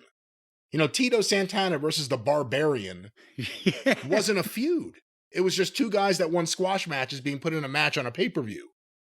It's not that, but it just feels like a lot of this stuff. Well, see, that's in those days, expectations were lower because the standard card was 2 or 3 or maybe 4 matches deep on anything anybody cared about. And then you were used to the rest of them are just matches. But then they've raised the bar so many times over the successive years. And now it's 2 nights and everything has to be, we got bigger expectations now, but we need to lower expectations. Because then if you think you're going to get a mouthful of shit and then you just get a cold McDonald's double cheeseburger, well, you're happy. And looking back now on everything with The Rock and Travis Scott, we could just leave Travis Scott out of it for this question. I like saying The Rock and Travis Scott, like it's one word, The Rock and Travis Scott. But was it worth it? Getting all the buzz, getting the social media attention for that one night, The Rock doing the press conference and feeling really proud of himself right after being a heel on TV, on pay-per-view. Was any of that worth it to get to Cody versus Cena? Well, obviously, Travis Scott could have burst into flames and blown away with the wind, and it wouldn't have made any difference because he didn't need to be there to begin with. Nobody gave a shit, and all he did was bust Cody's eardrum or whatever. But The Rock, like you said earlier, it's such a conundrum. The Rock could have done something, one would think, being such a big star and a movie star and everything. Maybe not what he did, but something to jazz up the main event of WrestleMania instead of confuse people. Just off top of my head, if he was willing to take someone else's ideas that maybe had been doing this all along and had worked him in because it was part of the overall plan, rather than him just coming in with his own idea and them doing it, and then he goes away wherever for however long because either people didn't like it or he just has other things to do. That wasn't optimum. So I don't know why they couldn't have all got together and planned something ahead that made sense as it went through, instead of being this outlying thing that got some attention and then it's not germane to anything else in the story. Well, we will see if WWE is cooling off or how hot it is at WrestleMania. And of course, after WrestleMania, 2 nights of wrestling action, not even to count the Hall of Fame, SmackDown, NXT, the roast, all the things happening. After all that kind of action, especially if you're in Vegas, you probably need a good night's sleep. And maybe when you get out of Vegas and get home, you can get that good night's sleep from our friends at Helix Sleep. Well, that's right, Brian. You want to wait till after you get back from Las Vegas to have a good night's sleep, because can you imagine what goes on, Brian, on those mattresses in those Las Vegas motels? For heaven's sake, everybody in the world converges, and now it's a family destination. So you've got families cross-mingling with all the high rollers on the strip. You just know that you do not want your child to lay down on a mattress that a high roller on a strip has paid for a Tijuana donkey show the night before.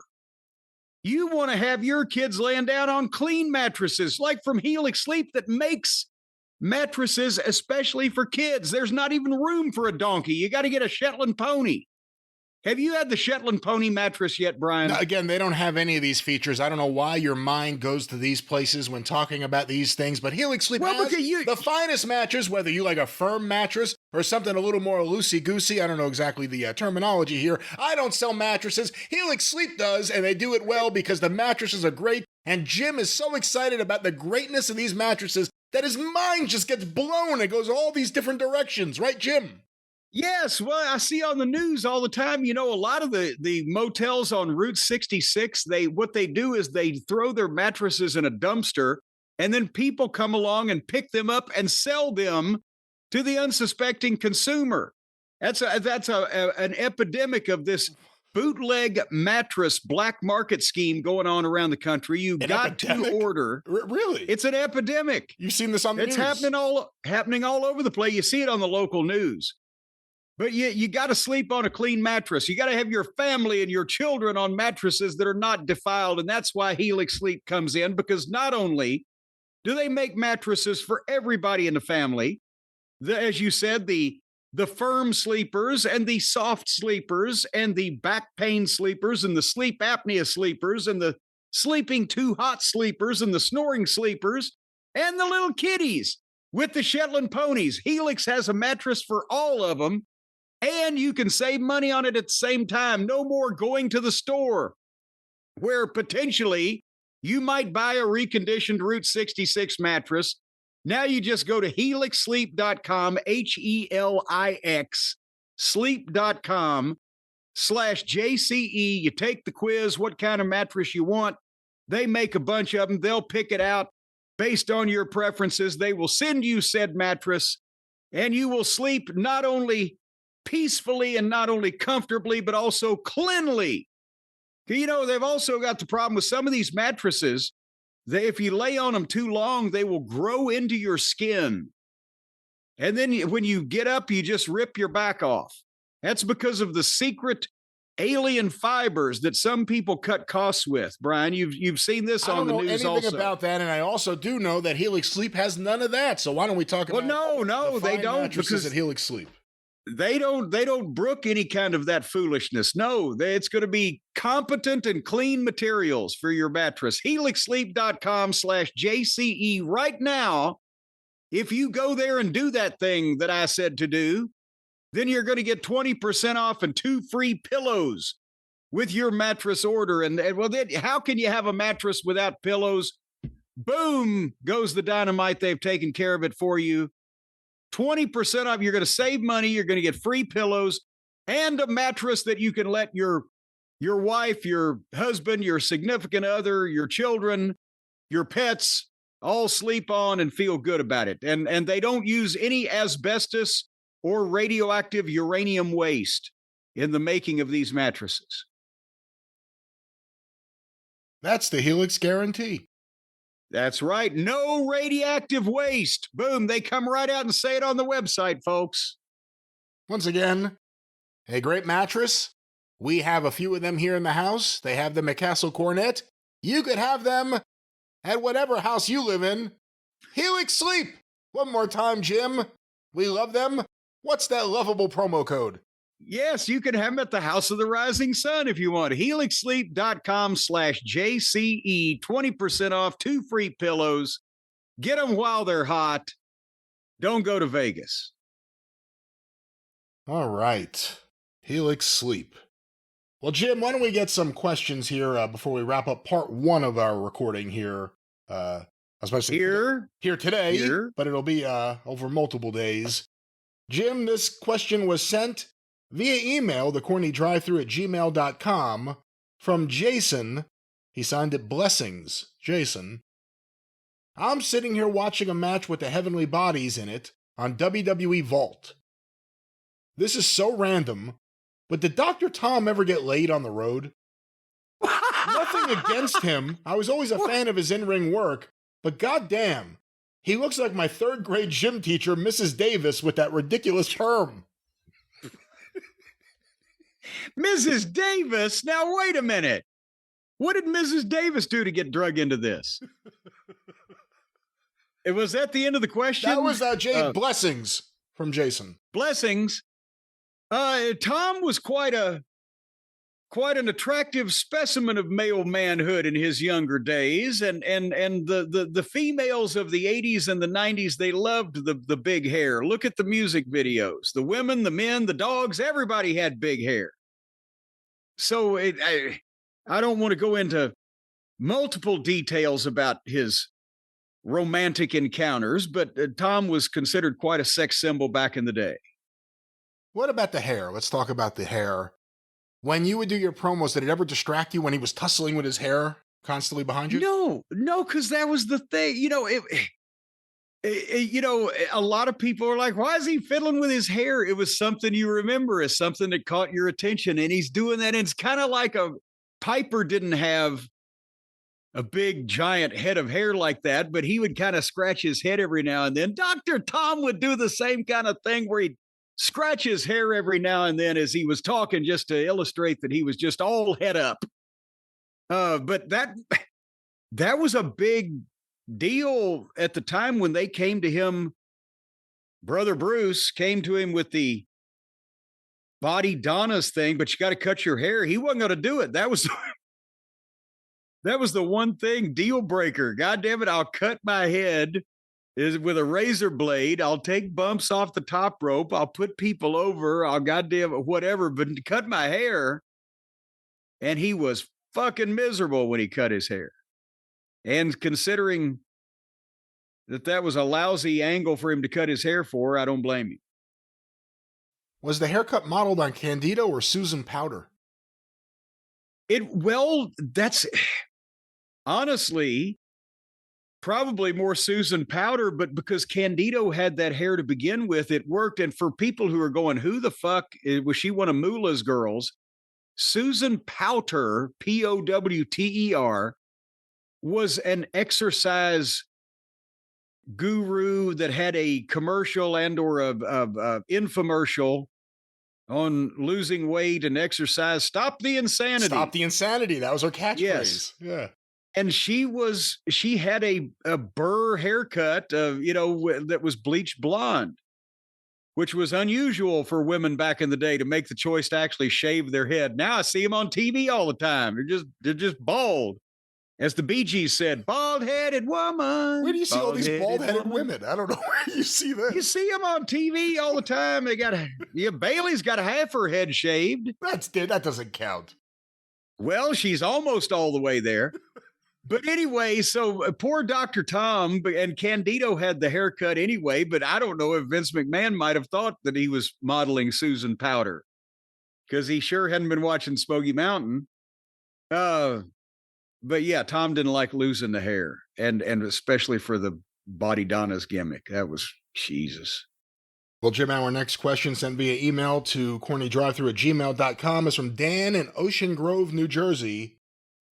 Did Jim ever meet or work with Gypsy Joe? Any stories? And what's your take on his legacy in the business? Was he respected or more of a sideshow act? Well, God, this might be an essay question that might go longer than many people would care to hear, but yet I did know Gypsy Joe, and I didn't work with him. I worked around him because he last worked in the Memphis territory like just a few months before I got into business as a manager. So yes, I knew him, spoken to him, worked with him as a photographer, but didn't really work with him in wrestling, even though he continued on, as everybody knows, for quite a number of years after that. We were never in the same place again at the same time.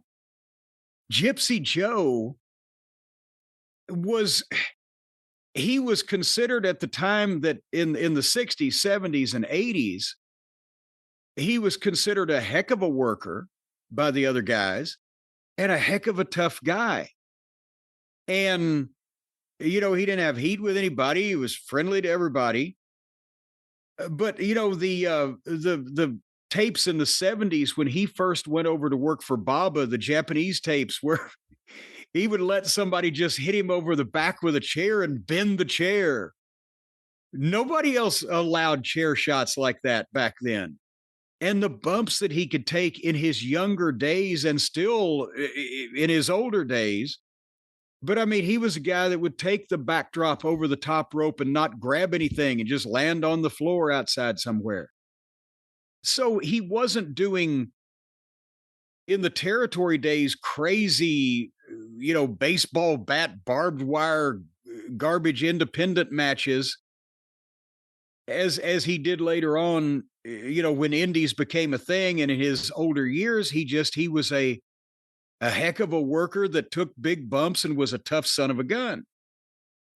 And he was a huge star over in West Virginia when that was a territory. And he worked either underneath or middle card most of the time through the late 70s, early 80s here. But he was a main event guy in some of the Southern promotions, not only as Gypsy Joe, but also as, one of the hooded tag teams that Nick Goulas loved to use. And I think at one point he was one of the Blue Infernos. But nevertheless, the guys all respected him then. And then it became a thing, Brian, you've seen, where he and New Jack talk about generations colliding from, generations apart. Jack didn't understand that he had the gimmick that you had to hit him and he didn't sell big because he was the tough guy. And Jack took it personally and fucking hit him with a baseball bat. And just the other stuff that Joe was known for when he was older. It's just because I think, honestly, that's wrestling's the only thing he had ever done. And he was 60 something years old, 70 years old or whatever. He couldn't get a job with a major promotion or anything well paying, but around Tennessee and the South, he still had enough of a name that people knew they were going to see something if he came in and did one of these, hardcore deals or whatever. But I don't know really how old he was for sure. Nobody did at the time. And I don't know if anybody ever found out. And I guess to answer his question, you would say, despite the end of his career, which was literally in his 70s, you shouldn't see him necessarily as a sideshow act? No, that's unfortunately, as I said, what it became because he, I guess, still needed a job and didn't have anything to fall back on. But he was not anything related to the fringe of wrestling in the territory days. In his younger days, he worked in all regular places, didn't have any fucking, garbage matches getting out of hand. He took big bumps and he was a tough son of a gun. Jim, our next question sent via email to CornyDriveThru@gmail.com is from Explicit in Toronto, Canada. Should WWE finally recognize Ted DiBiase as a past WWF champ? Ted did defend the title and did promos as WWF champ. He defended the title against Bam Bam Bigelow. They don't recognize him as a past WWF World Champ in their history books. What's your take on it? Should Ted DiBiase, who bought the title from Andre the Giant on the most watched wrestling show ever on television, right, did promos with it, wore it, I think, at a few house shows, defended it apparently, should they consider him the champion in their history books? Well, see, with 30 years or whatever more in between, I had forgotten, or if I ever knew, I didn't know he defended it, actually. I thought, yes, he bought it from Andre, the famous Saturday Night's Main Event, the blah, blah, blah. And then, who was it? Jack Tunney at the time, right? Reversed the decision that the title can't be sold, and that was the cause of the tournament. WrestleMania 4, that's right. But if he defended it in the middle, then yes, they should have done some type of thing with the asterisk saying, DiBiase purchased the belt from Andre in this disputed match. And while the appeals were going on, he defended versus so-and-so and did this and that, and then was stripped of the title on such and such date.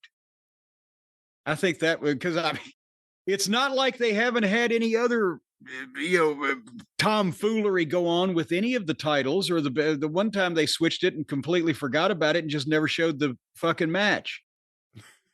So it was not like they forgot about it like amnesia. They just said, fuck it, we didn't do it. We decided we didn't do it. But yeah, I don't know why they wouldn't stick Teddy in there for that. He had it longer than fucking Yoko had it after he beat Brett before he did the job for Hogan. Again, not much of this really matters in the general scheme of things, but having this serious discussion, should the NWA recognize Edouard Carpentier? All these years later, it's a little bit different than Kowalski and Bobo Brazil, although they have claims too. Should Edouard Carpentier, who defended it and was billed as the champion in a number of places, should his title reign in some way be recognized? Yes, I think so, because they were going to do it all the way until, what was it? Oh, goddamn it. In Thez's book, it was Eddie Quinn in Montreal didn't want to give Carpentier up to the schedule of the NWA champion and talked him out of it after he was all fired up and they'd already done the match, right? I think that because it was designed, Thez had the idea he's going on an international tour. He could drop the belt, but with a dispute, and then come back and they could do a unification or whatever the original plan was that didn't pan out. They still recognized both Carpentier and Thez as champions in various places and were starting in that direction to need a unification match, and then it all fell apart. So there ought to be some kind of footnote there. But how would they resolve it in an official record? Would they resolve it? Carpentier lost the title when Eddie Quinn said, "Come back home to Montreal, I'll pay you more money." And again, Lou Thez, they created the international title. Did you see that telegram that recently was tweeted out from Dick Hutton to Morris Siegel? Oh God. I think I've seen something about that in the past, but what was it? I've lost it now. What was this comment? I believe it's a WWE tweet. I have the image here. Thanks for your offer. Am willing to meet Thez and give him a crack at the NWA title before 4th of July in Houston. However, I refuse to consider less than $25,000 guarantee with a percentage privilege also. refused to sign for any match in which Thesz is billed as an equal basis as international champion. He must come into the ring as challenger. Best regards, Dick Hutton. What do you think of that? I mean, again, the international title, here we are talking about it. It was an issue. If you want me to wrestle him, you can't bill him as an equal champion. Well, but hold on, cowboy. Because while that was a genuine sentiment from Sam Muchnick and other people in the NWA hierarchy, and at the time when Thesz was champion, definitely that was something that he held in high regard. The idea that nobody was billed as a co-champion or as an equal, blah, blah, blah. But Dick Hutton, I'm pretty sure, probably didn't give a shit. But what that telegram was, in those days, they would send that telegram so that Paul Bosch or Morris Siegel, whoever the Houston promoter was at that era, or whoever the local promoter was anywhere else, would then print that telegram in the program, but it was a legitimate telegram. And there's no way that Dick Hutton was ever legitimately asking for $25,000 for a match in Houston when at ticket prices in those days, the house may not have been a lot more than that. But that's what they wanted the fans to think, that there were intricate negotiations going on. And you have to, sort of like it is now today for real in wrestling, you have to handle everybody's ego and massage everybody's ego. And you have to make sure everybody's money is right and handle this request and that fucking demand. And that made it more like the headlines and the news articles that people read about pro boxing and how those fights were put together. So that was a legitimate telegram that Dick Hutton legitimately sent, but the audience was either the television show where it would be read or the program where it would be printed for the fans. You see what I'm saying? Yeah, and I've seen some of those kind of, I hate to use the word work telegrams, but it kind of is what it is. In the past in programs, how prevalent was that? Well, that was for years of the major way of immediate written communication is to send somebody a telegram. So, but a work telegram. A work telegram. I mean, in wrestling, everything's a fucking work. I mean, sometimes they might not have even sent the telegram. They would have just, written something. But a lot of times they'd send it. Remember, I have some of these. The NWA sent a telegram to all the member promoters every time there was a title change. And I have some of those. And that was a thing that they did. And then the promoters would print. Sometimes they'd either verbatim copy it or they'd print the whole telegram in the program or whatever.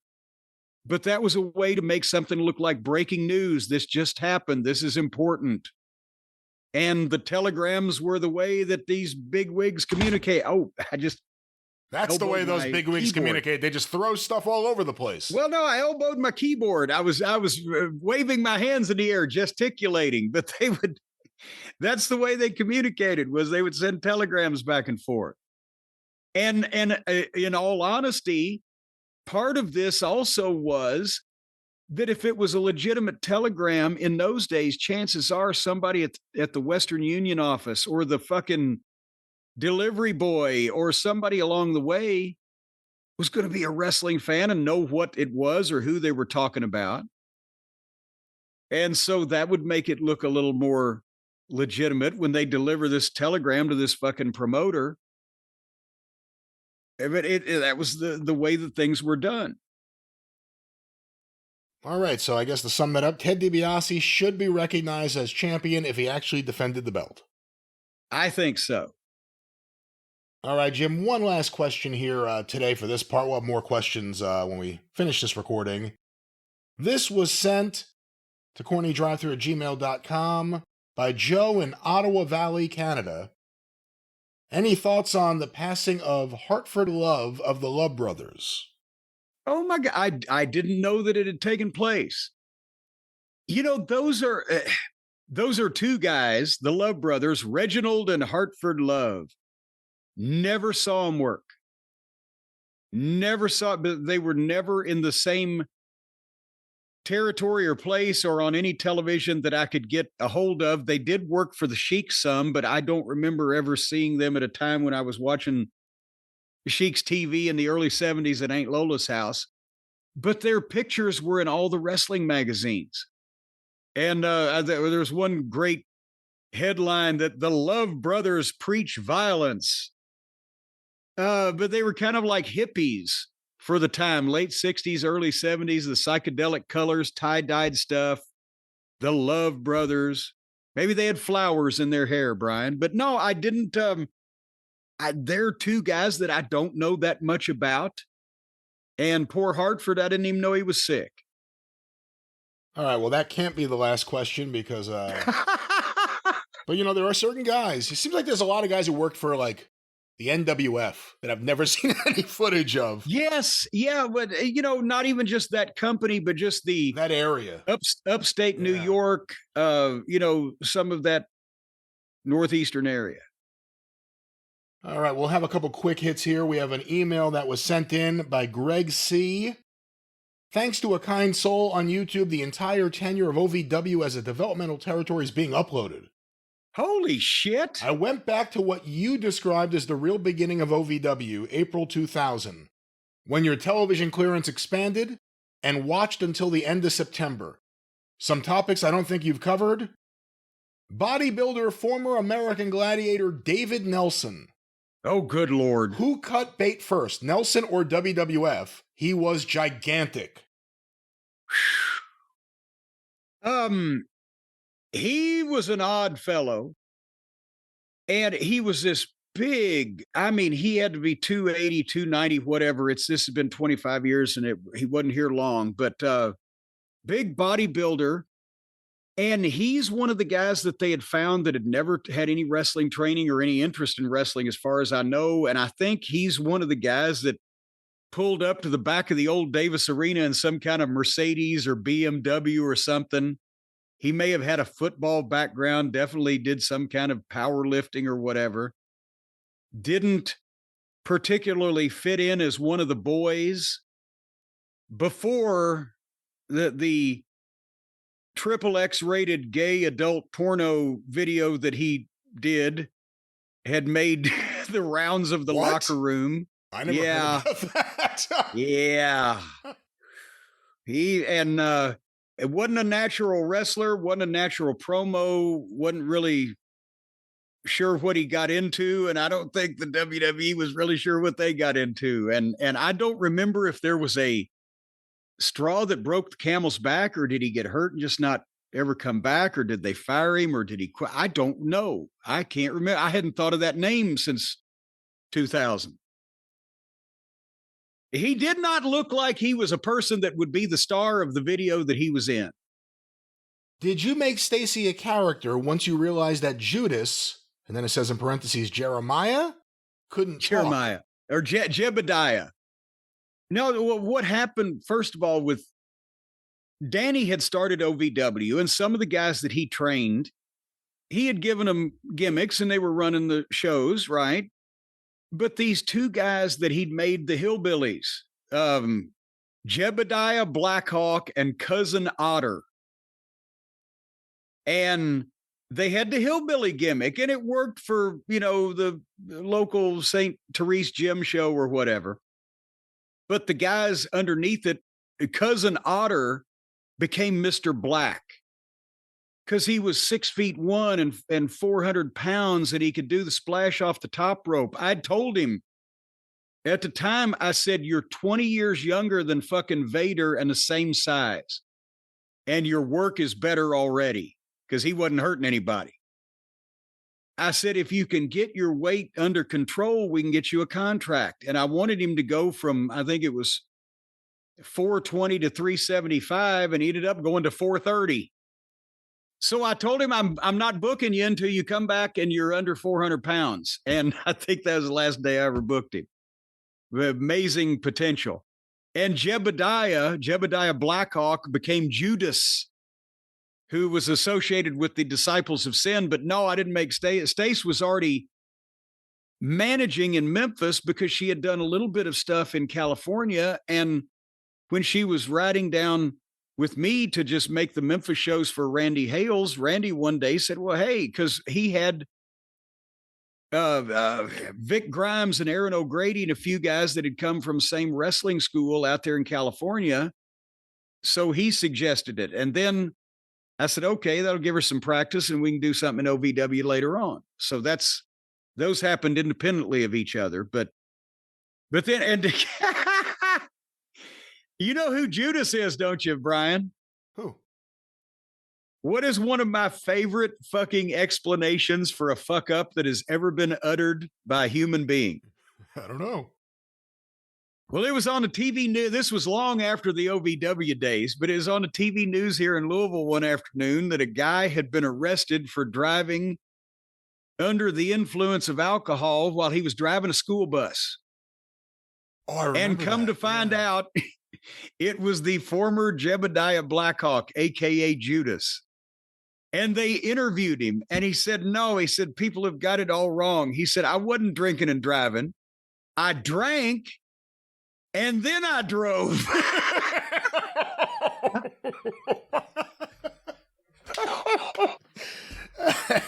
That was Jebediah. Well, Jim, a couple more things here real quick.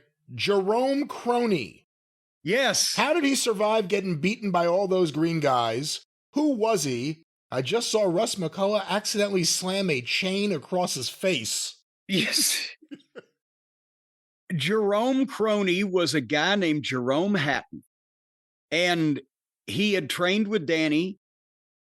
And he was a small, little nondescript looking guy, but he could work pretty good. So Danny had put him in a full bodysuit and made him like, I think, the American Eagle or something like that. But he had this country voice that he talked, and he's entertaining as fuck to talk to. And he became Jerome Crony. He was a crony, a stooge of the heel manager. Old the round mound of sound himself, Kenny Bolin. And Crony, as a tag along and a stooge and a longtime Memphis fans from the 70s, Mickey Poole type of character, where he was obviously dumber than a box of rocks and was the flunky, but he started getting over because he could take all the bumps and come off the top rope and do all the shit, but people would do that to him. He couldn't beat up anybody. And the only match that he ever won in OVW was he beat Matt Morgan, who was the 7 foot tall, 330 pound fucking giant. He beat him after Big Bad John came out and whacked Matt Morgan over the head with a fucking chair and he was unconscious. And Crony wins the match and then becomes Kryptonite Crony.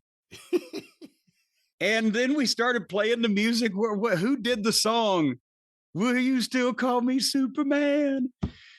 Kryptonite, whoever the fuck it was, is 20-something years ago. And here's this fucking idiot coming out bragging about beating Matt Morgan, the giant, who can't wait to get a hold of him and Big Bad John for causing it. And you used what you had in a local basis at a wrestling school. If you could find some entertaining personalities, try to put them in positions where people would go, oh, okay, let's see what the fuck he's going to do. Anyway, that was Kryptonite Crony. All right, and you know what? Greg has more questions about OVW 2000. We will ask them next time, but that is it for this. We shall return momentarily. It'll be like we were never gone with more Drive Thru. I ain't leaving.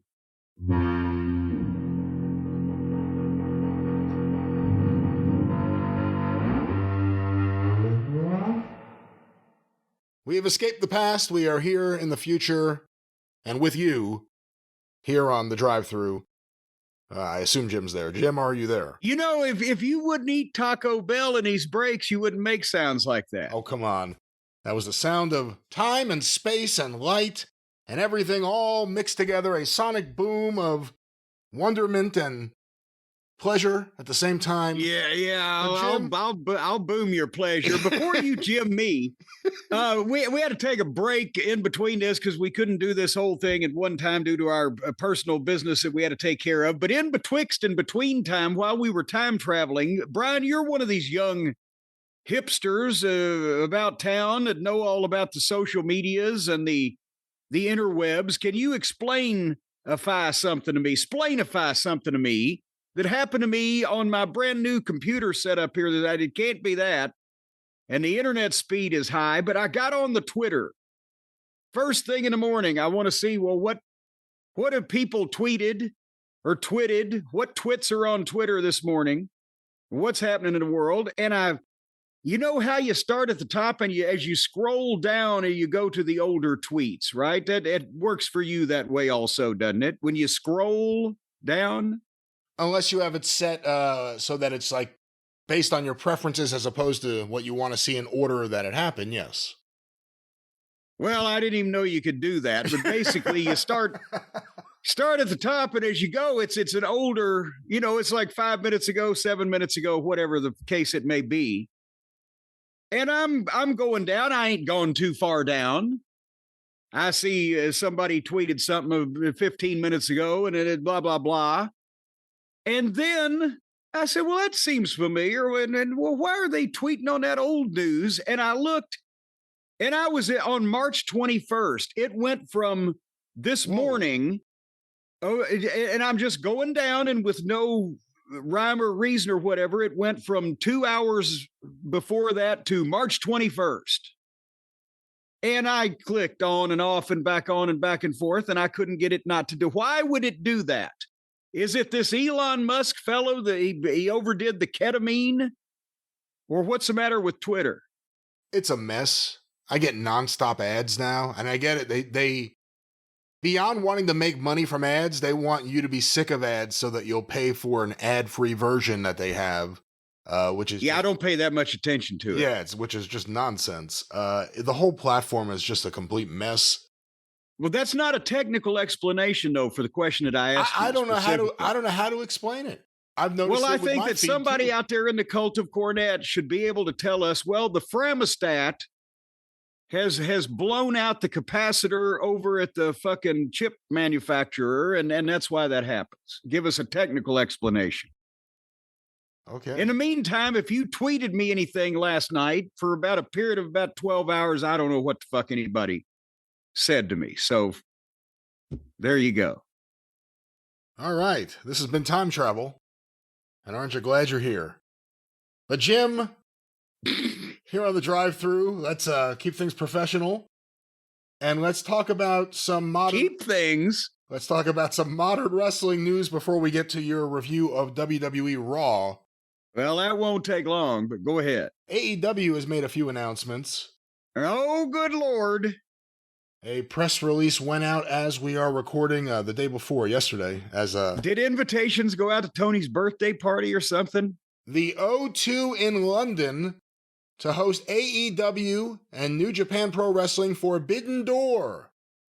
August 24th, AEW Dynamite and AEW Collision to make Scotland debut at the OVO Hydro, August 20th. OVO Hydro? unless you're supposed to just say, because they're all capitalized, OVO Hydro. That kind of sucks too. But tickets for both events go on sale Friday, May 2nd. All Elite Wrestling Today announced that the O2 in London will host AEW and New Japan Pro Wrestling Forbidden Door, Sunday, August 24th, marking the first time AEW has ever held an event at the legendary venue. In addition, AEW, well, it's everything I just said in the fucking thing. All right. Well, AEW, that's the first bit of news, and then as we are recording today, this morning... Well, hold on a second about this first bit of news. I just want to make the comment that they haven't been to the O2, but they've been to Wembley, and then they didn't go back to Wembley because of the same reason they didn't go back to Arthur Ashe, but they went to Australia. They've gone to Australia. That's already over with. They did that, right? Yeah, I seem to remember that. And now they're the stadium show that they're doing this year is in Texas. Hopefully the poor Texans know what they're paying for down there with their tax money, because there's got to be some kind of incentive involved. And now they're going back to London, but they're gonna go indoors and try. I think New Japan, to be honest, will help them more than AEW will at this point, won't it? With the most learned and knowledgeable wrestling fans there in Europe. What's the O2 Arena, like 20,000 seats? Oh, yeah, just a mere 20,000. No, but I'm just saying, obviously, they drew a big crowd at Wembley year one. Year two was still, a nice crowd just for a building like Wembley where you're coming off a crowd almost, more than double that. It didn't look so appealing. So now they're in a smaller room. Do you think they need New Japan to fill that room? I think New Japan might be the more attractive thing at this point because they've seen a couple of AEWs now, but have they seen a major scale New Japan show that's worth, going out of the way to see, as the kids say. But here's the other thing about Forbidden Door. What New Japan star hasn't appeared on AEW TV? Well, that's I'm not saying it's going to necessarily be boffo on pay-per-view, and thankfully it's probably not going to be on regular television, but for the people to get to see all of these people in person in London at the same time when they haven't seen the AEW guys in a while, and again, the New Japan guys, have they done a big scale thing in London where it's something people would want to go and travel to possibly to see? So they'll probably do all right there at the live event, but it's not going to be anything new to the rest of the universe that has to watch on television. It's just another television show or pay-per-view. And again, they'll be doing television tapings in Scotland. So that'll be a first for AEW. And of course, that is Forbidden Door. What songs do you think the AEW fans over there are going to sing? Or do they have rhythm? Do the AEW fans, are they going to have the rhythm over there? Are they going to serenade us? I think they'll probably... I'm just being silly now. They'll probably get it right, or it'll sound like that Roman Reigns song's Shreds. But Jim, another AEW announcement. This morning as we are recording, as announced by Fox Sports Mexico, AEW will partner with CMLL to bring AEW Grand Slam Mexico, oh good God, to the historic Arena Mexico in Mexico City on Wednesday, June 18th. This marks the first time an AEW event has ever been held in Mexico. Tickets on sale Saturday, April 26th for anyone looking to commute. Well, this is a strategy, I think, because now he just needs to go to the other 175 countries there are in the world to go to the first AEW show in that particular country, because they haven't pissed any of those people off yet. So I guess two questions coming out of these announcements. One, not that we haven't raised this before in previous years around the time of Forbidden Door, specifically, what's the benefit to AEW dedicating the level of TV time that they will to promoting this and building to it, when it almost never has anything to do with the rest of the general scheme of things they're actually trying to build? It's just dream matches. And on the other hand, is it smart for AEW to do anything they can to pull these companies in as partners when WWE's trying to lock down the system? That second question first, that's the important thing, is they got to, but problem is every time they open up a talent pathway, an underground railroad to feed them some people, they bring like they did with New Japan, as you said, they bring them all in and shit them all out at the same time on TV, and nobody really gets over. And if they're partnering with CMLL now, it's not like that we haven't seen plenty of the luchadors on AEW television, so that's really not going to be anything different. But at least it's some level of cooperation with somebody else around the world for the sake of their base fans that they're going to have to keep happy somehow. And they like that kind of thing. But also for AEW, I think the TV crowd in Scotland will be much better, I would think, for television viewers than, the dead crowds they've got in Poughkeepsie or wherever, where they're just sitting there staring because they're bored by all this. And in Mexico, they're going to, boy, that for the kind of people who like that kind of thing, that's the kind of thing those people are going to like. So they'll have another rabid crowd. They'll do well, whatever. I think they need to get out of the United States as much as possible now that I think about it. But yes, they need to have somebody to work with around the world just to try to get some talent or whatever. But unfortunately, it's slim anyway. And first question, no, it's ridiculous that Tony just wants to have these, in his mind, great matches. And it's the same as Uncle Dave. Oh, the TV's filled with great matches. No, it's not. It's filled with these repetitive gymnastic matches that the base audience likes, and it runs everybody else off. Some of the matches, a precious few of them, are or have been great matches, but most of them are just the same fucking thing with everybody trying to have fun because they're in fantasy land. And then you compound it by having a bunch of people that either the average person in the United States has no idea who the fuck they are and that they've ever been in the business show up on this television, or that it's just people with personalities that nobody gives a shit about. That's a dream.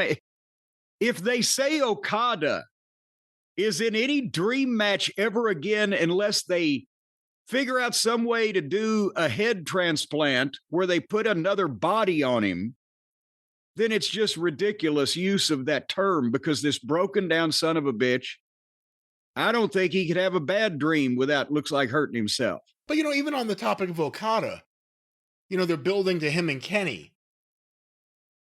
That whole thing is built on New Japan history. It's not built on their history in AEW. Yes, that's what I'm saying, is they bring these guys in from Japan and put them in what they call dream matches that have either never happened or haven't happened in 10 years, or boy, wouldn't you like to see this guy against this guy? But these Japanese guys are either tanking it and taking the guy's money, or they're shells of their former self, because every single one, Ishii, anyone, every single one of them is a shits. They're either broken down, or they suck, or they ain't giving a shit and they don't try, or they're just jacking off. And you see that. So you see a bunch of people unknown to everybody but the most diehard audience that are expected to come in and get over in a 2-minute package. And then they have matches with other people, which you don't know who the fuck they are. There's no angle behind them, no personal issue, except ones that the announcers may manufacture from years before in New Japan. And then that's TV for 4 to 6 weeks and a goddamn pay-per-view, because this subset of wrestling culture just wants to see guys go in and do moves with each other. And that's why they can't expand. And that's why, but Tony loves it. And the guys love doing it that are making a fortune working for him. So that's why they're never going to expand. They don't get anything else. And they think that because they've gotten a limited amount of attention and appeal on the indies, and then all the indie fans around the world got together and started watching AEW, and they ended up with 600,000 people. They think it's good. They think that is and they're looking at these other guys running away with the race, and they can't figure it out. But anyway, what would you think? You go. What would you think, just to take it from another perspective, if you were one of these international promotions or promoters, CMLL, New Japan, different structures. CMLL is probably the most secure of anyone just because they own their buildings. Yeah. But New Japan is obviously not what it once was. And it's changed ownership a few times already. The Rock the other day tweeted out a photo of himself wearing a New Japan shirt while staring at a Rubik's Cube. And people ran with it like, The Rock's buying New Japan! Oh, good God. You know what I mean? Like, that's the kind of stuff you hear about New Japan. But if you're those companies and you see what WWE is starting to do and promote internationally, all you could think, I mean, Mexico's right there, obviously, but all you could think is they're coming closer and closer and closer. They're coming for us. And again, CMLL is a different situation. They own their building. Arena Mexico that AEW will be running, CMLL owns the building. Well, that's the thing is that CMLL knows that. I understand with New Japan because Kevin Owens went on TV wearing a Bret Hart jacket. That doesn't mean Kevin Owens is buying Bret Hart. I can see The Rock wearing a New Japan. It's got a lion on it. Whatever the fuck. Or he just wants to fuck with wrestling fans. But it would probably be more detrimental to New Japan to be on the wrong side of the WWE than it would for CMLL. CMLL, as you said, they own their buildings, but they have the history and the tradition. They've been there. They're on the ground in Mexico, and I don't think the WWE can go in and run shows in Mexico just like anybody can in any genre. The circus can go to Mexico, whatever, but I don't think the WWE could ever take over Mexico because of the nature of the way the Lucha Libre is ingrained there and how it's the business is done there. And they ain't going to take remotely a high percentage of the Mexican talent from any company because they just ain't. There's so many wrestlers in Mexico. They may get the top stars, but they ain't going to get even close to everybody meaningful. But New Japan, the top few guys, they could take them. And New Japan is because of they're not what they once were. As you said, they're a little bit more vulnerable to, losing another couple of pieces of talent or having even quarterly big WWE events run over there to take steam away from their stuff. They got more to lose. All this stuff we've seen with AEW and New Japan over the last however many, 4 years, 3 years, it wasn't that way right away at the beginning, we know. But we never hear, the one guy on this show is like the new hot thing in Japan. He's like the brand new guy. We never hear like, this is the person everyone's getting. Like, it's never that. It's just, here is the people that toured with Ring of Honor a few years ago. Yeah. And again, some of them were really great in their prime, but that can't be the selling point. And it's been the selling point. That, or if you like Okada's fashion choices and you want to just tune in to see what he's going to do. Man, I'll tell you, he's the ultimate joker out there. Just because he got all this money, he barely works, does comedy that stinks, where he just centers around him saying the word bitch, and then he dresses like a bum. So, Forbidden Door. Yeah. So I think they need to leave the boundaries of the United States as often as possible for the sake of having a lively audience, but that's not going to address the creative issues. And again, that's what the show has the look of. We're just going to put a bunch of matches together and everybody's doing their own thing and it doesn't flow. All right, and someone's making noise somewhere here, and I'll find out who. But Jim, staying on the topic of AEW and WWE and talent, some interesting developments over the last few days. It came out, people presumed it, and now reports are coming out, and Dave Meltzer talked about it, that Mariah May be WWE bound. Oh no, say it ain't so. They call the wind Mariah because she's blowing the other way. Well, she's been in AEW, I think, a little less than 2 years. You have to say she's one of the best pushed women they've ever had there. I mean, she went right to the top. She was with Tony Storm for their fan base. They were into that. She was pretty good in the ring. She wasn't too bad on the mic. She didn't seem completely unnatural like a lot of people.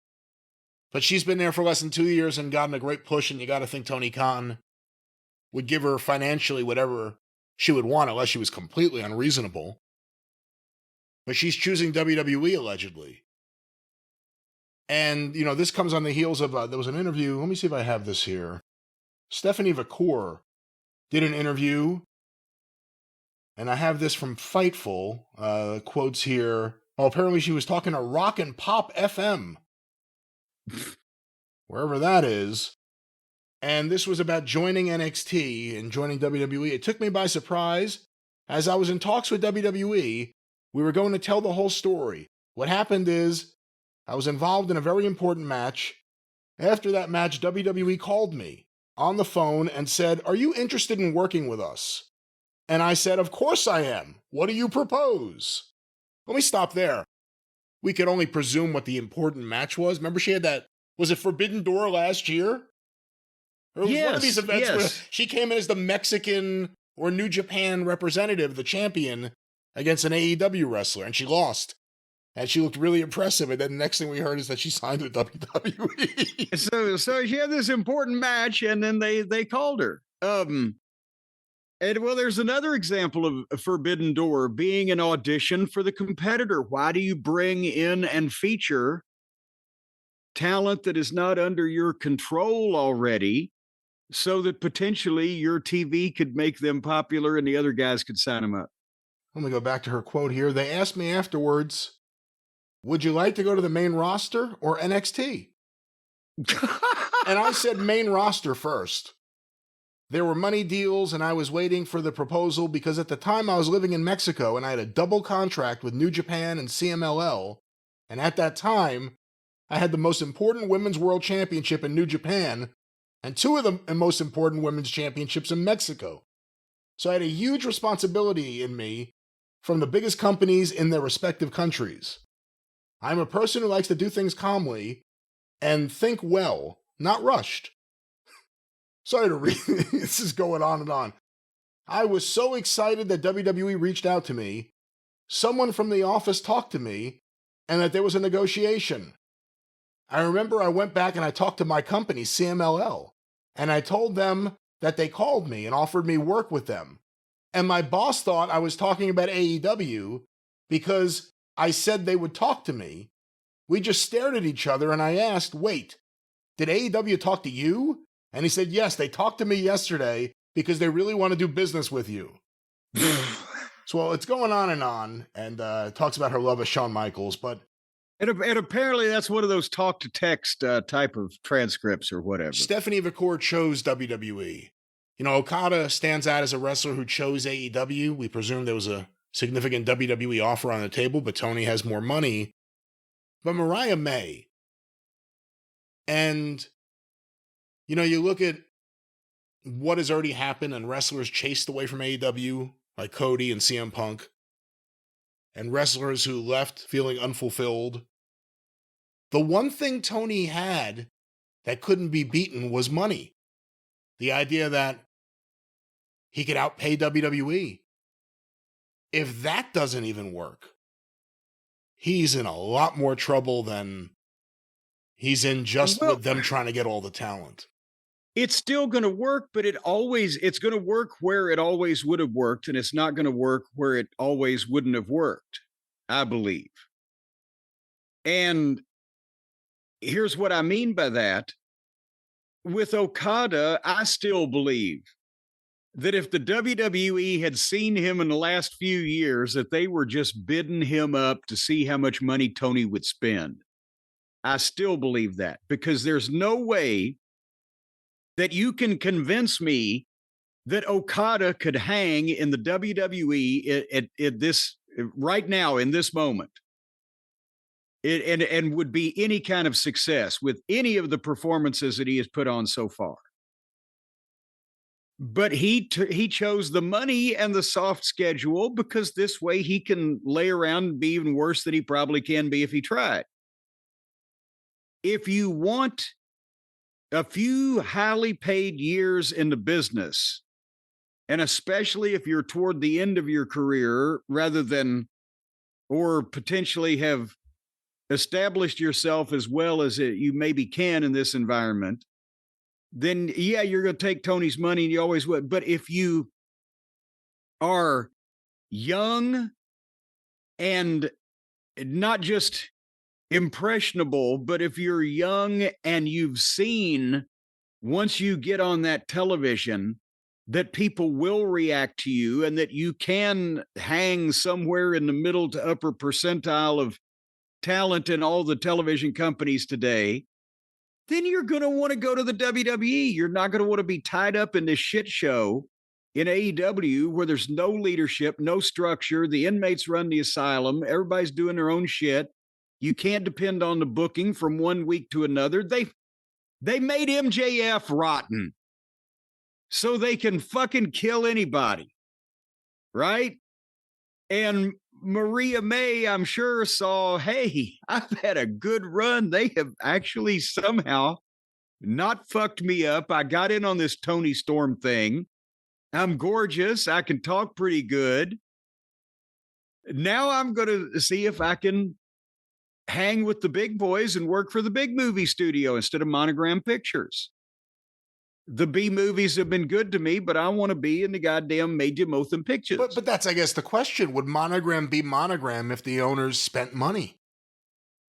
That's what makes the equation a little. You have someone willing to throw money at you. If Ed Wood was still directing the movies, see, that's what she's young. She knows she can get over bigger. She can be as big of a star in her mind and possibly for real. But she thinks she can be as big a star as a Liv Morgan or a Rhea Ripley or Bianca Belair or blah, blah, blah. And look at her. Looks are comparable. Promos are comparable. We'll see about the work. She's young, though. She's not like, if you're happy with, I'm going to take the money for an easy schedule. I've gotten as far as I can get. I've done what I can do in the wrestling business. And this sucker is going to pay me. I just got to put up with this fucking rotten television program I'm a part of. You're going to pick AEW. If you still think you could be comparable to the big stars and you're young and you got time, and especially if you've had a trial run by being on Tony's television and the people didn't fucking completely hoot you out of the building, okay. Because some of these indie fucks, yeah, they think they can be WWE stars, but once they get on Tony's television, they suck. Male and female, we remember a bunch of them. But if you've passed that hurdle, then there you go. If she was 15 years older, I'd say stay right where you are, Maria. You've got a fucking retirement plan here if you play your cards right. Yeah, what is she, like 26? She's really young. Yeah, so that's, that's it. Are you betting on your future? Do you want to see in the next 15 years if you can be a big star for the biggest company and make a lot of money for that period of time? Or do you want to make a lot of money for a short period of time and then Tony, maybe after 3 years or whatever, loses interest and he's got a new toy or he's booked you into oblivion? And, bleh. Well, we'll see what happens. Again, Mariah May has been removed from TV. We haven't seen her. Well, that's the thing. She was one of the hottest girls in the company, and suddenly, boom, that's when Tony probably found out. What? You might want to leave me? Well, then he won't want to talk to her because it's uncomfortable. So she'll go home and she'll get her check, and he'll just ignore the situation. Well, you may be asking yourself, how's Dave Meltzer dealing with this? I don't know whether anybody was, but now we can find out. This new reality where Tony's money can't get anything and people are not going to choose AEW. And it would be an interesting perspective. Several listeners have sent this over. Jace has sent over notes. I have not heard all of this. Let's go to this. And you can review Dave's comments from Wrestling Observer Radio about the Mariah May rumors and the thought process behind, I guess, guys and girls who want WrestleMania moments more than Tony's dad's money. Mariah May. Very similar. She put a post up, basically saying that, I forgot the exact words, but it was saying, there are no mistakes on your journey because you want to get to where you want to be or something. It's all part of the trip of getting to where you want to be. She had a photo of Orlando, Florida, and I know from people in WWE that, that she has been there. They know she wants to go there. I think people saw that cryptic thing. I don't know when her contract is up. Everyone seems to think it's this summer that it's up. And, it's another one. I was given the impression it was a 2-year deal that she signed originally, so I guess you can do the math. Well, let's stop it there for a moment. So, if her contract's not up until the summer at the earliest, he's going to pay her to sit home for a quarter of the year? Well, see, this is all picking at nits here. June can be considered summertime. We're 6 weeks away. Is it summer? Then I saw somebody on Twitter say it may be a little longer than that. The point is, it's nothing. It's nothing to him to pay people. Look at who that we find out every once in a while still works there, that we haven't heard the name in 2 years. He pays more people to just stay home or to come maybe to the shows and sit in catering than he puts on the air. So that's not a big deal. He pays people regularly to just stay away because he either doesn't have anything for them, but he doesn't want to hurt their feelings, or he doesn't want to deal with them if they're mad at him. We've heard both. So they just stay home and they get a check. If Vince would send you home and then find a way to stop paying you. Yes. But, and see, not that's to justify that at all, but that's what he would do. Well, but it gets, goddamn, it's better than, I never wanted to be paid to stay home. I just wanted to be happy where I was getting paid at, right? But if the thing is, if you're paid to stay home, the longer people don't see you, the more of a non-entity you are, the longer they have to forget you, the more that time has to pass you by and other people take people's attention. So a lot of times, if you're actually in any kind of entertainment business, whether it's wrestling or movies or rock and roll or whatever the fuck it is, and you still want to do this and you haven't already got to the point where you can say, fuck it, I got fuck you money, I'll do what I want. Respect my authority, I'll do what I want. Then you don't want to be forgotten and you don't want to be invisible. You want to be out there somewhere doing something. And so it's Guantanamo Bay when he just pays people to sit home. They're wasting their athletic prime. And many of these people are not going to become brilliant producers or bookers or matchmakers or announcers in their elderly years.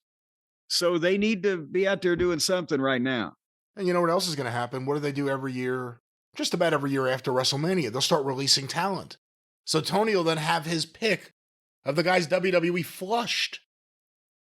And then you repeat that cycle. He brings guys there that are not hot.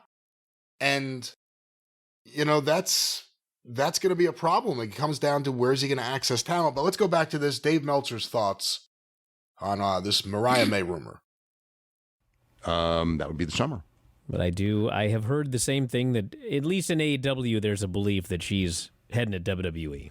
Well, I think that explains something because, when they did that blow-off match with Mariah May, and I was going like, God, why are you doing the blow-off match? This is like one of the hottest feuds you've ever had, and now you're just going to blow it off. And they did that awesome, awesome blow-off match. And then she hasn't been on TV since, and she wasn't put in the tournament. And, with Tony, when he thinks someone's going, he takes them off TV. And she's been off TV. I thought, I was even talking to some people, and it's just like, why isn't she with Megan Bayne? Why is Penelope Ford with Megan Bayne? Mariah is so much bigger of a star. The two of them together would make like a perfect heel team. He's not wrong about that. No. I agree with everything Dave is saying here. I actually think he's. Well, come on. The Walmart cashier is a bigger star than Penelope Ford. That's faint praise, but still, yes, she was involved in the deal. She didn't just get dropped in out of a helicopter. To go after Tony Storm and various partners, so you can kind of break up. You don't always have to do singles matches, and they could be a long-term team. And I think that's. The answer is that he felt she was leaving, and it's time to go to Megan Bayne right away. And that's it for Mariah May. I mean, it's like well. Let me stop it there because that's another interesting thing. If you think she's leaving and she still has 6 months left or whatever it is, and you're in the middle of the hottest program, like Dave said, that the women's division has had, why blow it off then? If you were going to blow it off, would you wait until the very end of her contract? Well, no, if that was the time, I don't know that he's insinuating they moved the blow off up, just that they blew it off and didn't do any follow up of any kind. If she's got 6 more months, but I think she's leaving, I'm going to bring her back and she's going to do another job for Tony Stark. I think I can beat you. If you give me a rematch and beat her again. And then instead of beating her like a drum, which many promoters would have done in the past when somebody's leaving, especially if it's not cordial, then you pick maybe one other girl to get in a little brief program with just for her to put that girl over too, and then leave her off for the last couple months. But I think Tony, instead of looking at business, he's wounded when he hears that you want to leave me. And he doesn't talk to him anymore. Rather than, all right, well, I still got 6 months and I'm going to get my money's worth out of you before you go. I don't have to like you leaving, but if you want to still get paid, you're going to put so-and-so over, and then we're going to fucking have another little deal and you'll put so-and-so over. But if you're not going to join the friendship train, you have to go home. Let's go back to... yeah. Let's go back to the conductor of the friendship train. Does he have... I was about to say, does the conductor have more... Well, let's go. Choo-choo. Let's go back to the conductor. All aboard! Interesting one, because I think in the same situation, again, I don't know what the offers are out there, but I would think because Mariah really is, to a degree, I mean, I think Tony looks at her not as a AEW creation, because she made her name in Stardom, but, you know, she was just someone on the roster in Stardom, you know, nice look and everything, and got better. But she became, you know, I mean, she's long run as AEW Women's Champion, and in one of, you know, Tony Khan's most hands-on programs that he's ever done, you know, I mean, out of the box, not traditional wrestling. Out of the box. And anything comes out of a box is over. Real. Let's stop it for a second, because he's taking forever to get to wherever he's going here. Thanks for all the suggestions to play this, ladies and gentlemen. But any thoughts at this point while we take our pause? Yeah. You know, that's the thing. It has to be especially galling to Tony if he was, because we've heard from a variety of sources that in a lot of cases, these guys are just, Tony, you know, is saying, oh, well, yeah, the champion's going to be so-and-so, and you guys have a great match. And they just go off and do their own shit and have their great match. And so if he was really deep in the weeds, as Vinnie Mac would say on this one, then that has to be especially wounding to him. Which meant he watched a lot of Turner Classic Movies for 6 months. How'd you get deep in the weeds on that feud? But think about this also. Again, poor old Mariah. She's been there for a couple of years, and she probably wants producers. She wants direction. She wants a major league television production behind her. She wants people to design costumes, all the things that you get over on the other side, instead of the chaos and the on and off and stop and start and everybody's doing their own thing business over there. Maybe she realizes she doesn't know everything and she'd like to try to learn. Ain't nobody learning nothing over there. Just my thought. And again, 26 years old, you have to think if she's up for a new contract, Tony may be offering her a 5-year deal. Could be a 3-year deal. But do you want to be locked down under Tony Khan until you're 30 or past 30? Have you seen enough to give him that amount of time if you have dreams of doing something? And the other thing is, she's from London. In terms of AEW and the biggest thing you could do, is she ever going to do anything bigger than wrestling at Wembley in front of her family? With AEW? With WWE, every year, you know, you listen to the modern generation of wrestlers talk about being a part of WrestleMania. It's a different animal. And it's something to look forward to. With AEW, you know, what do you have to look forward to if you work there other than the money every 2 weeks or whatever it is? What do you look forward to? Well, and I guess, you know, part of this is my mindset is different because now that so many people are on guaranteed money, and again, I'm not privy to everybody's check, but people are on guaranteed money. So now it's like, oh, it would be so much fun and it would be a big thrill to be on WrestleMania. It used to be, whether it was Starrcade or whether it was WrestleMania or insert Superdome in Mid-South, insert Reunion Arena, Star Wars, Christmas, whatever, the big show in the territory.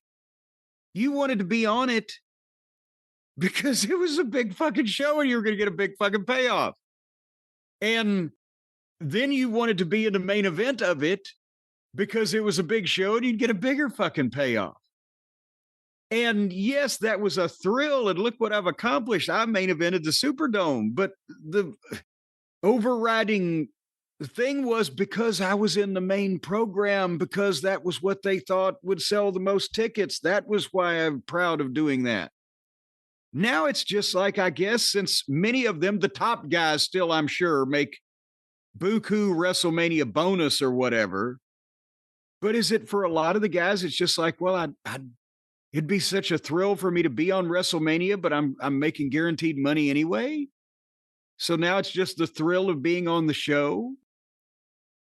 I don't know. And here's the other thing, not to use a Vince McMahon term that he overused, but even with Tony's money being thrown at you, is the opportunity still bigger if it all works?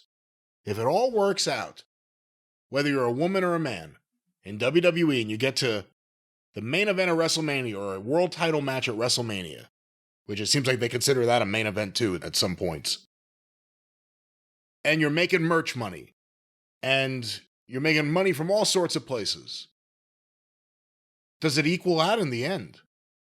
Versus Tony throwing all this money at you, you're not going to sell as much merch. You're not going to sell anywhere near as much merch. More than likely. And various other intangibles. Does it equal out in the end if it works? Money-wise.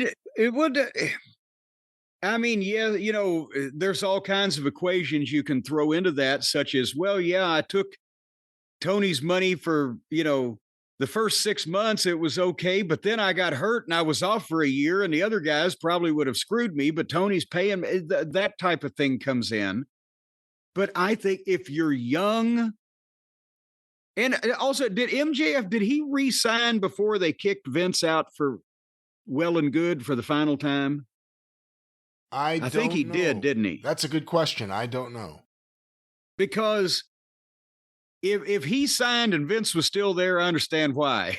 If he signed when Vince was already gone for good, then God damn it, that was bad timing.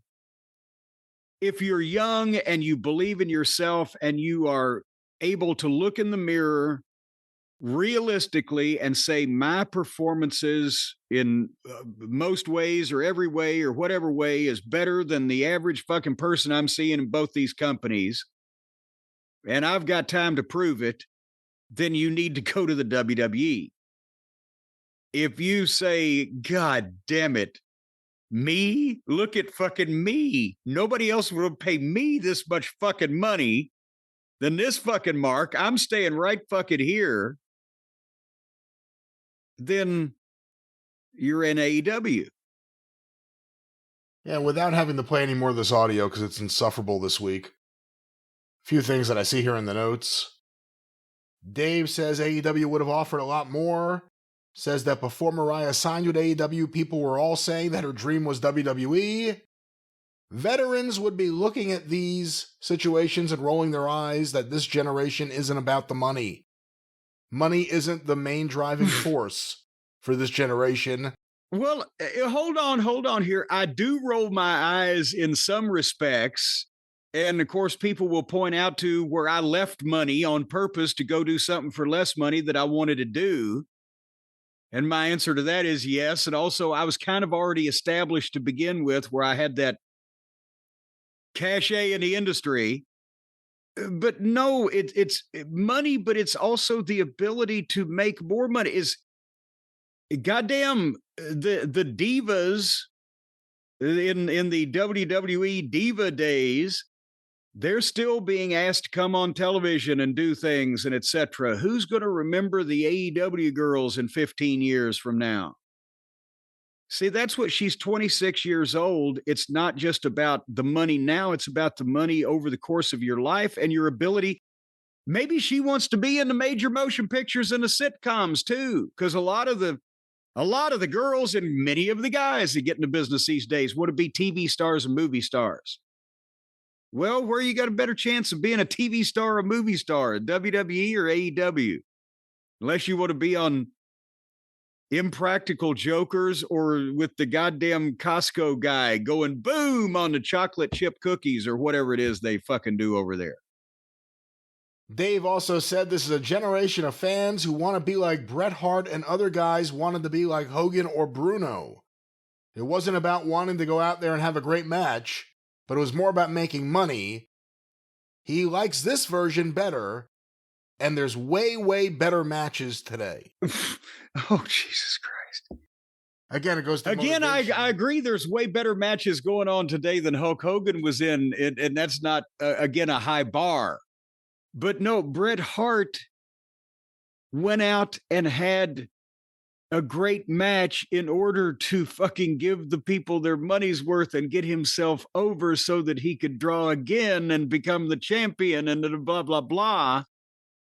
If he'd have been going out and having that fucking match in the first match, it wouldn't have meant anything. And he probably wouldn't be speaking to us now, and he certainly would have been proud of it.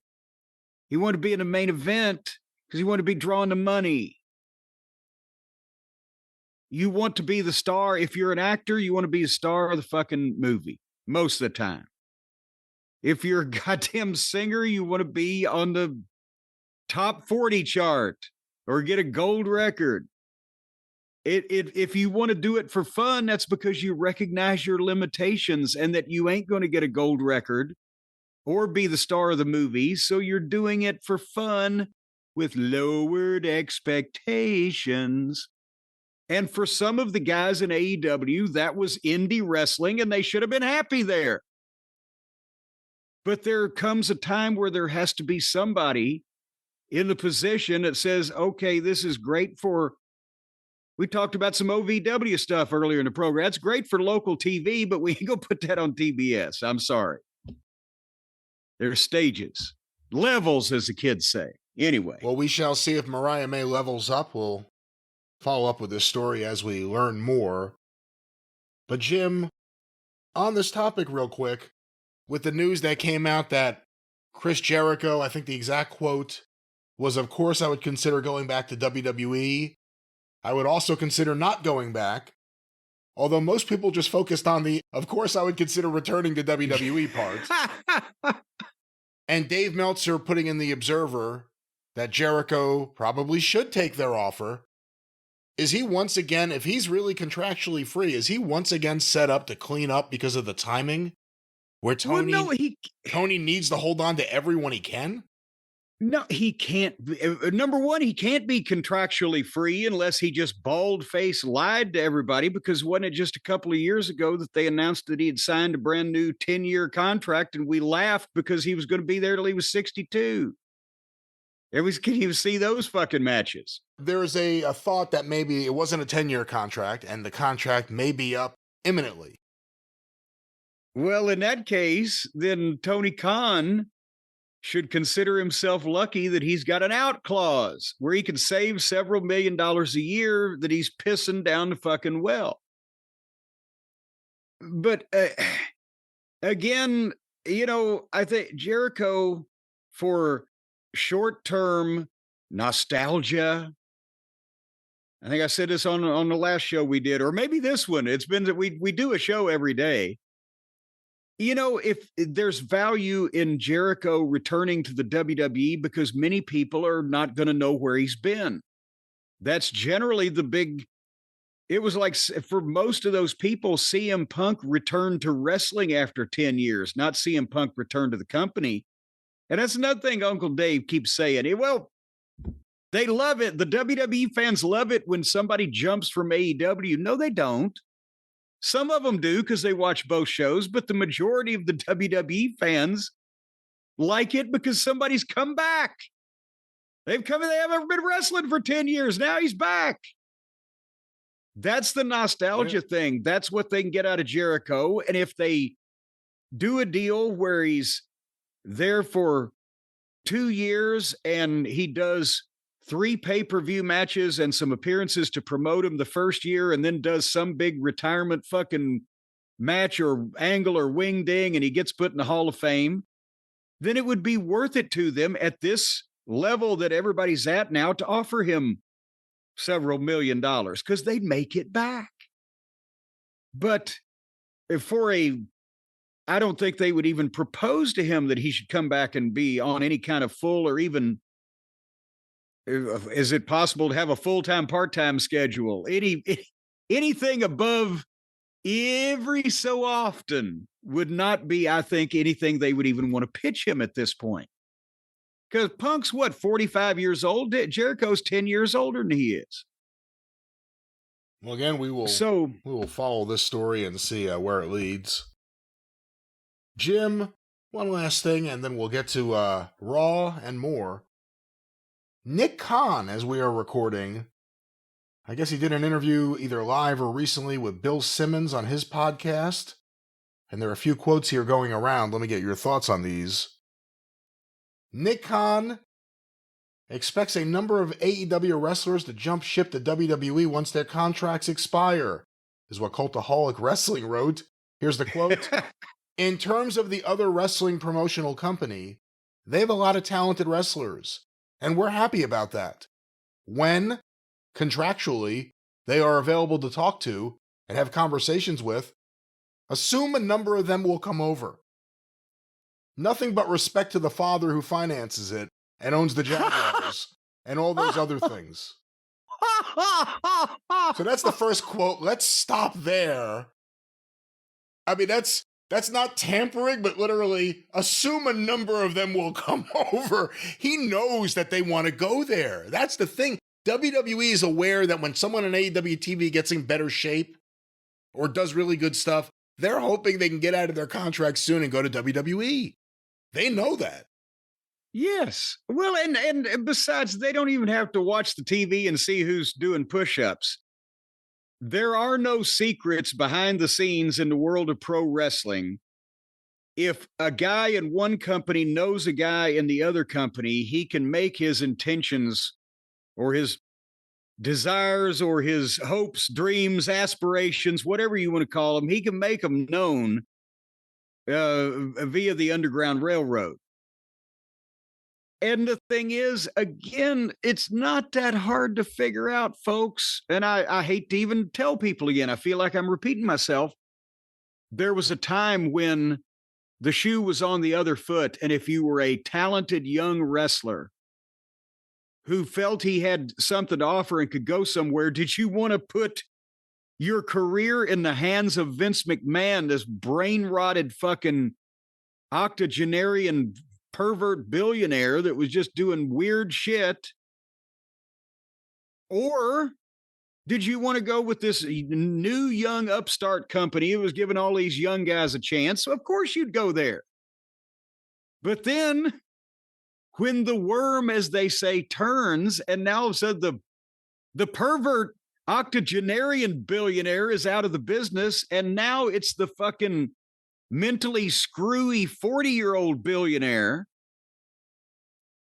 When this other company is firing on all cylinders and is owned by a goddamn the movie people in Hollywood and riches and fame and fortune, and they're selling out and setting records, and they're using young guys and making them stars, or 5 years of this screwy shit show where the indie-minded fucks have run off the only major stars they've had, and everybody's in business for themselves, and there's no structure or leadership. As I said, you can either take the money, or you can take the money for a short period of time until you feel like, I got to get the fuck out of here. And now there's nothing. Why would you give this guy, Tony Khan, 5 years of your life when there's nothing stopping you on the other side if they're interested from potentially getting over because you don't have to worry about Vince's goddamn screwy whims. It seems like more people are getting a chance based on at least some of their ability and appeal. So it's not hard to figure out. And the people that are going to be happy and loyal and content with AEW are the indie-minded fucks that ain't going to get a goddamn chance anywhere else, and they know that. Who else would have ever put Chuck fucking Taylor on national television on a wrestling program? There right there shows you everything you need to know. The fact that nobody could go up to this guy and say, sorry, that they've made such a nice guy. Let's put him on TV. Are you glad that the generals that are fighting the battles in war say, well, you know, my brother-in-law, he's such a nice guy. Let's put him on the front line. He's a fuck up and a coward. He's not equipped for the job, but he's nice. See, that's the thing. If you're convinced that you can be an accomplished talent without being anybody's brother-in-law or a fucking nice friend to somebody, then you're not going to want to tie yourself up in AEW, are you? Specifically, what are your thoughts on nothing but respect to the father who finances it and owns the Jaguars and all those other things? Well, and again, he's speaking to the adult in that room. It's his little way of explaining to Tony without explaining to him that we don't take you seriously, kid. I'm sorry. This is a big organization over here, and we're a big business, and this is a vanity project for you that your father, who made these billions of dollars, is financed. And if it was that's why I've said that. Remember what at first they were offering, they being the WWE, were offering over market value to get guys not to jump 5 years ago because they didn't know what it was going to be. Right. Now that they've seen what it is, now they're reacting accordingly. Sure, they'll fucking put a TV special on and opposite their pay-per-view or try to run the market or do the little things because everybody does that. But the bigger thing is they're no threat now. AEW is in no way a threat to the WWE, so they can sit back a little bit. They can pick fucking talent. They can pick their shots. And they mostly let Tony and the rest of his, brain trust tie their own nooses and hang themselves in it. And then they take advantage of it. CM Punk walked right in time for the biggest fucking 3 shows of the year. Cody walked right in time for WrestleMania. Yeah. Amazing how these things happen. And Tony cooperated with both of them unknowingly. Bill Simmons suggested WWE shouldn't sign too many wrestlers because it would result in some being wasted. To which Nick Khan replied, "That's something we won't do. We won't sign and bench people. We sign people who we want to use. If another entity signs and benches people now, that is not something we would do." Who's he speaking to there? Well, you know who he's talking to. If they sign somebody and they're going to give them regular money, that means they expect regular work and they're going to try to get something out of them. And I know there's going to be somebody out there saying, well, I've been trying to get booked and trying to work. Well, maybe they just don't see anything for you right now, or maybe in the future, because here's the thing. When they pick up some more talent, eventually they're going to let some go, but the some they let go is going to be meaningless in their overall scheme of things, and they're probably going to have been presented as pretty low on the cards, so they're not going to be a bonus to Tony. Whereas at least when Tony lets people sit out and be forgotten about, he's not making them look stupid every week on TV. So there's something to be said for that. But no, he's making these pointed remarks to let everybody know that the WWE realizes their competition is Shad Khan and him alone. And they respect him for the money he's made, but they're not considering any of the rest of this anything that they need to lose any sleep over. One last Nick Khan quote about Cody Rhodes. Cody started part of another league. and then you sort of saw him fade out over there. It was something that we talked about at WWE. It was like, well, this is interesting. It used to be, hey, this is about the wrestlers. This is about empowering the wrestlers. Cody's one of the co-founders. And then that narrative shifted. And that's when we decided, when we knew contractually we could make the call, to make the call and say, hey, why don't we get together and have a conversation? The deal was done in minutes, and boom, he returned to WrestleMania 2022 at AT&T Stadium. Just 3 years ago, a year later, he was in the main event of WrestleMania 2023 at SoFi. And the rest is history. And it sounds like he's openly pitching AEW talent without doing it. I mean, I know he's not doing it for that reason necessarily, but everything he's saying is... Well, he's illustrating how easy it was and how easy it could be. If you have something that we are interested in, unnamed wrestlers out there, this is how easy it could be, and this is what could happen. And I mean, it's only common sense, but he's putting it out in a professional manner instead of, at a media scrum at 3:00 in the morning. We're going to have great matches and fuck them. Well, here's something interesting. Khan also talked about having previously been CM Punk's agent and now working with him at WWE and his reputation as a locker room cancer. Here's a quote. It was so obvious to me that he wasn't a cancer. And having been an agent, assume I have dealt with some personalities that were not the easiest from time to time. That's part of the job. I always found him to be a gentleman. I always found him to be honest, responsive, and I felt if he was that way outside of the company, if given an opportunity to come back to the company, he would be that way, and he said he would be, and he's been a gem to work with. It all goes back to AEW. Imagine that. Yeah, it all goes back to AEW, and I mean, it's amazing. This, I don't know what you call it, this gap is going to get wider, I think, even if WWE starts cooling down. But there it is, the AEW section of the show. Jim, perhaps after listening to all that nonsense, you want to hear some good tunes and just jam out. Well, I don't know whether I want to do that or not. I might want to jelly out. No sense giving jam all the fun, but I'll tell you what you might want to do. You might want to jam some of the Raycon Everyday earbuds in your mother's ears. Because Mother's Day is coming up, Brian. You're aware of this. You know a mother in your family. That's right. We have a mother in the house.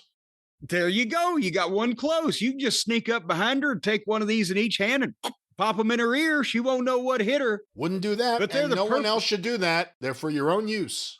Well, whether she sees you coming or not, your mother will trust you. Folks out there, your mother will trust you. So she won't notice you sneaking up on her, but you'll have the Raycons.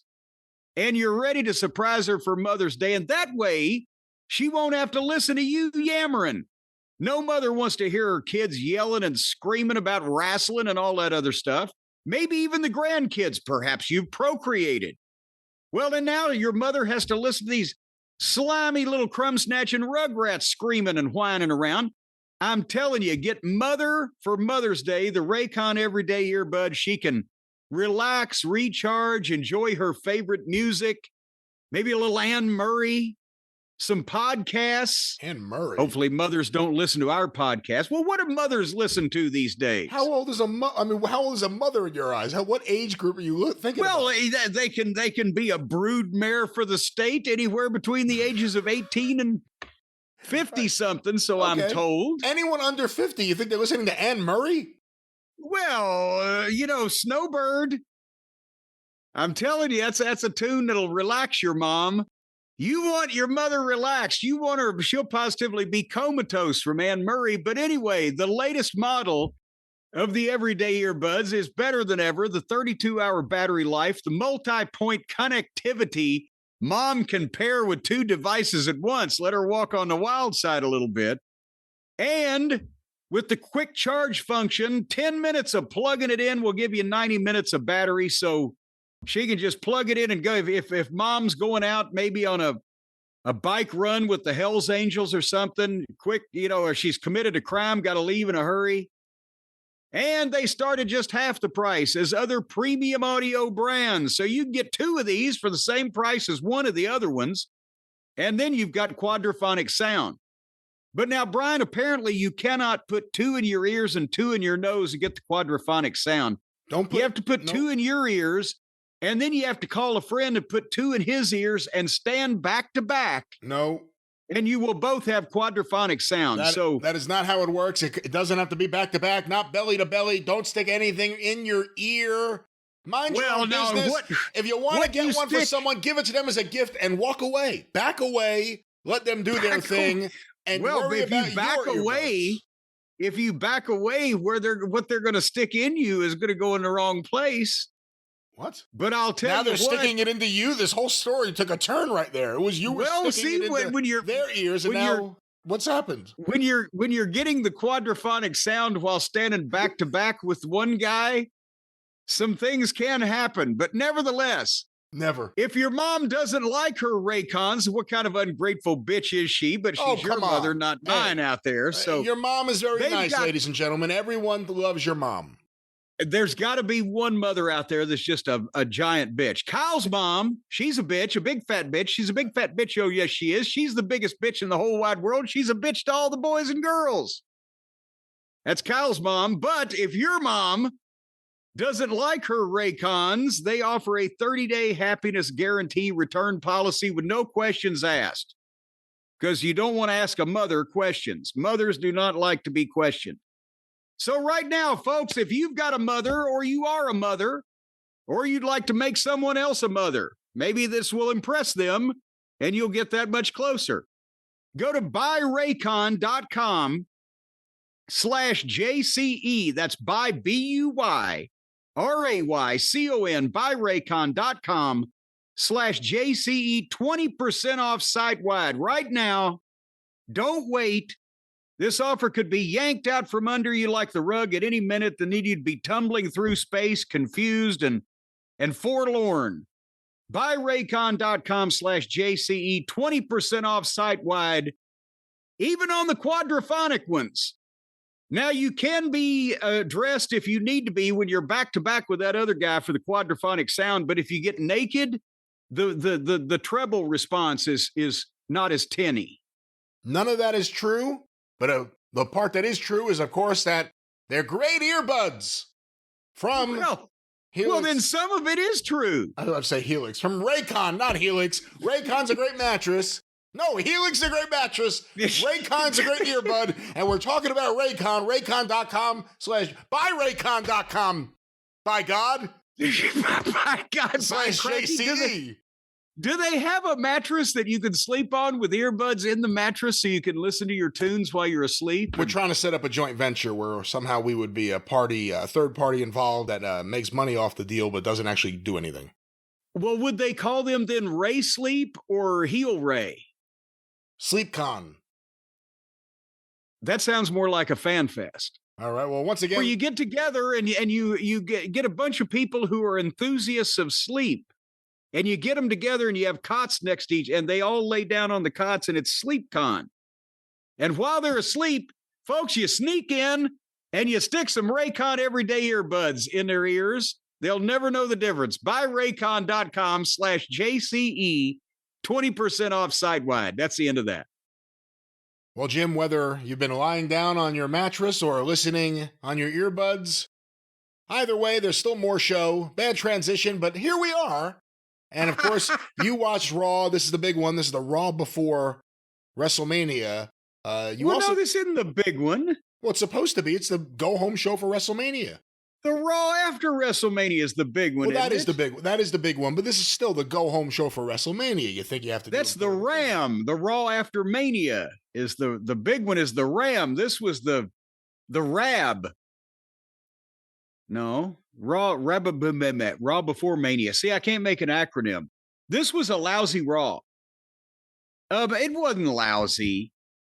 But they did everything already. They got there. They couldn't have Jay, zip tied to the ropes again with Gunther bathing in his mother's blood. They've done that. They've done most of the angles. They had the triple threat participants to save them in the main event spot of this, but otherwise they had some matches and they had some interviews, and the interviews were good.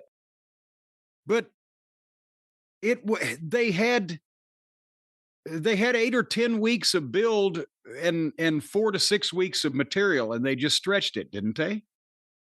You know, the build has been lackluster despite there being hot things, but, you know, Jey Uso and Gunther, they've found a way. I apologize for the wind behind me. They found a way to keep it moving and big things happen, but even that, which I think they did as well as almost anything for the build for WrestleMania, it still feels like it went too long. The three-way stuff with Punk and Rollins and Reigns is really intriguing. And again, that's one of the few things you're really looking forward to that was built well on the show. The extra time didn't help. And I also just think, cosmically, just in the overall picture, The Rock's return for the Cena turn ended up kind of being a big distraction. And I don't know if that's the specific point, but it feels like the show is kind of, I don't know, the direction doesn't feel as direct as it did for a while. The direction doesn't feel as direct, but they were in Sacramento, California. They had 14,000 fucking people. I remember Raw in the 90s back in Sacramento. They didn't have 14,000 people. So they're doing something right. And Gunther came out first. And again, can I sing the praises of my man, Herr Gunther? He's great. Because normally you would get, if a guy's a tremendous in-ring worker, but he's from another country and English is his second language, it would be a struggle. His accent makes the promos. He's one of the best promos in the business today. Because he sounds like he looks like he should sound, and he says the things that make sense for him to say. He is not phony about himself or see-through in any way. And he did a promo. He came out with purpose and called Michael Cole into the ring. Apparently it was going to happen later on, but Gunther just wouldn't wait. And the people were booing the shit out of him, but he didn't let it throw him off, as some other people, Charlotte, and other people have done. And he's enjoying that they're booing him, but he's not letting it fucking take over. He still said his shit. And he got the yeet chance, and Michael Cole's trying to ask him shit. Screw your questions. Screw Jey Uso and everybody that stands with Jey Uso. See, that's the accent that he uses. And he did a good heel promo. And he said, if you think I went too far with Jimmy, I've never lost control of myself. I've always been in control. I love taking a bath in your brother's blood. Now that's a fucking heel. It was a great heel promo. And that's what he did. He did the promo and then he left. He's selling the match, and there's nothing wrong with that because he's already bathed in the brother's blood. But boy, howdy, I tell you what, they fucking lucked out with him. With him and Drew McIntyre, Punk and Seth and Roman's issue and Jacob Fatu, Braun Breaker, and a couple of other things, you can see that they've got shit not only set up with stars now, but stars that are going to be stars for a while. And they're worth watching. Except not for 3 fucking hours. It's a long time. That's the issue. Every time that on Netflix, they go to a break, I try to fast forward. I'll fast forward 3 or 4 minutes. I'll come up in a commercial. I'll fast forward 2 or 3 minutes. I'll come up in a promo spot. I'll come up in a travel log. I don't know what the fuck's going on. Did you have any comments about that before we move on to hear the response from the other side of this match? No comments other than I agree with you. I think Gunther, his accent helps. His facial expressions are a big help. He gives off an arrogance that seems like it comes natural. And good promo. But at the same time, there's and before we get to Jey Uso, as a matter of fact, Gunther is a great heel. And everything he does is so natural and so genuine or whatever. I've never met him, but I've never heard a bad thing about him either. I bet you he's a nice guy. Because there's two kinds of heels. There's the kind of heel that knows how to be a heel, and there's the kind of heel that's a heel just because he's a fucking dick. And here came Logan Paul later on in the program to confront AJ Styles. And they showed a great, did you see the video they did on him? Did you see this part? I did not see the video, no. They did a great video of all the shit that he does because he's a shameless self-promoter and he's obviously stuck on himself to have the energy to go do all these things and stick himself in the middle of it. But whether he's boxing or whether he's on the fucking social interwebs or whether he's in a race car, whether they did a video with him doing a voiceover, putting himself over, he looked like a big fucking deal. And you can tell that it's his shit too, that he comes up because it's natural to him. But you can also tell that he's pretty much a dick. So he came out and did that promo, and then AJ said, well, why don't we just fight? And they had a fight, and Karrion Kross was in there getting in the way, and he, helped out so that Logan Paul could get the advantage, and he knocked out AJ with the big right hand and gave him that flipping DDT move that I hope he doesn't try to give it to anybody bigger than fucking AJ, because that could be dangerous. But they have a match, and as we've mentioned, it's a match so that they can do some high spots with each other. I'm sure there'll be excellent springboard work. But here's another example with this WrestleMania build. Has there ever been a Logan Paul match in WWE that just didn't feel... It just kind of felt like an afterthought? Yeah, and I think the new has worn off of... Remember, didn't Logan Paul, he had a match with Ricochet so they could do spots, right? Or was it another one of the Flying Monkeys? They did spots together in the Royal Rumble, I think it was, but I don't remember. They may have had a singles match too, but I definitely There was another match he had one time. It wasn't really, and we talked about it. I can't remember who it was against, but it wasn't really a match to add to the card. It was a match to have Logan Paul be able to do his dive or his gymnastics or whatever. And I think this is the same thing because they haven't really done anything with AJ lately. So it's just, it's there. But, normally I would chastise them for putting money-drawn guys in non-money-drawn positions, but they've got so many money-drawn guys that maybe they just wanted Logan to do some leapfrogs. So that is that. But anyway... Then we had, after much more fast-forwarding and soul-searching, Jey Uso to come out to do the Yeet Fest. And this was his chance to sell the match. And he came out, stood on the announce desk and milked it. And they chanted for him and they love him. They even restarted the music so they could do more yeeting and bowing and gesticulating and pontificating. And then he started doing the regular yeet promo where he'll say something real quick so they can yeet. But he again dug in and said, not only is Gunther, he was intimidated before, but now Gunther's afraid. You can tell Gunther's afraid of me. And I'm going to beat him on Saturday. And I think as we've established, we can bet the farm on that. And then they hit his music and they did some more yeeting. The people just love that. And they've got him to the point where, he bowed up out of his slump and now he's not scared anymore. And he's going to beat Gunther and Gunther will be fine, I'm hoping. And then... Good, good promo. I mean, it shouldn't surprise anyone. Jey Uso excels at emotional segments, at segments where he doesn't have to be perfect on the promo. That's where the emotion helps. You believe him. You get behind him. You understand his motivation.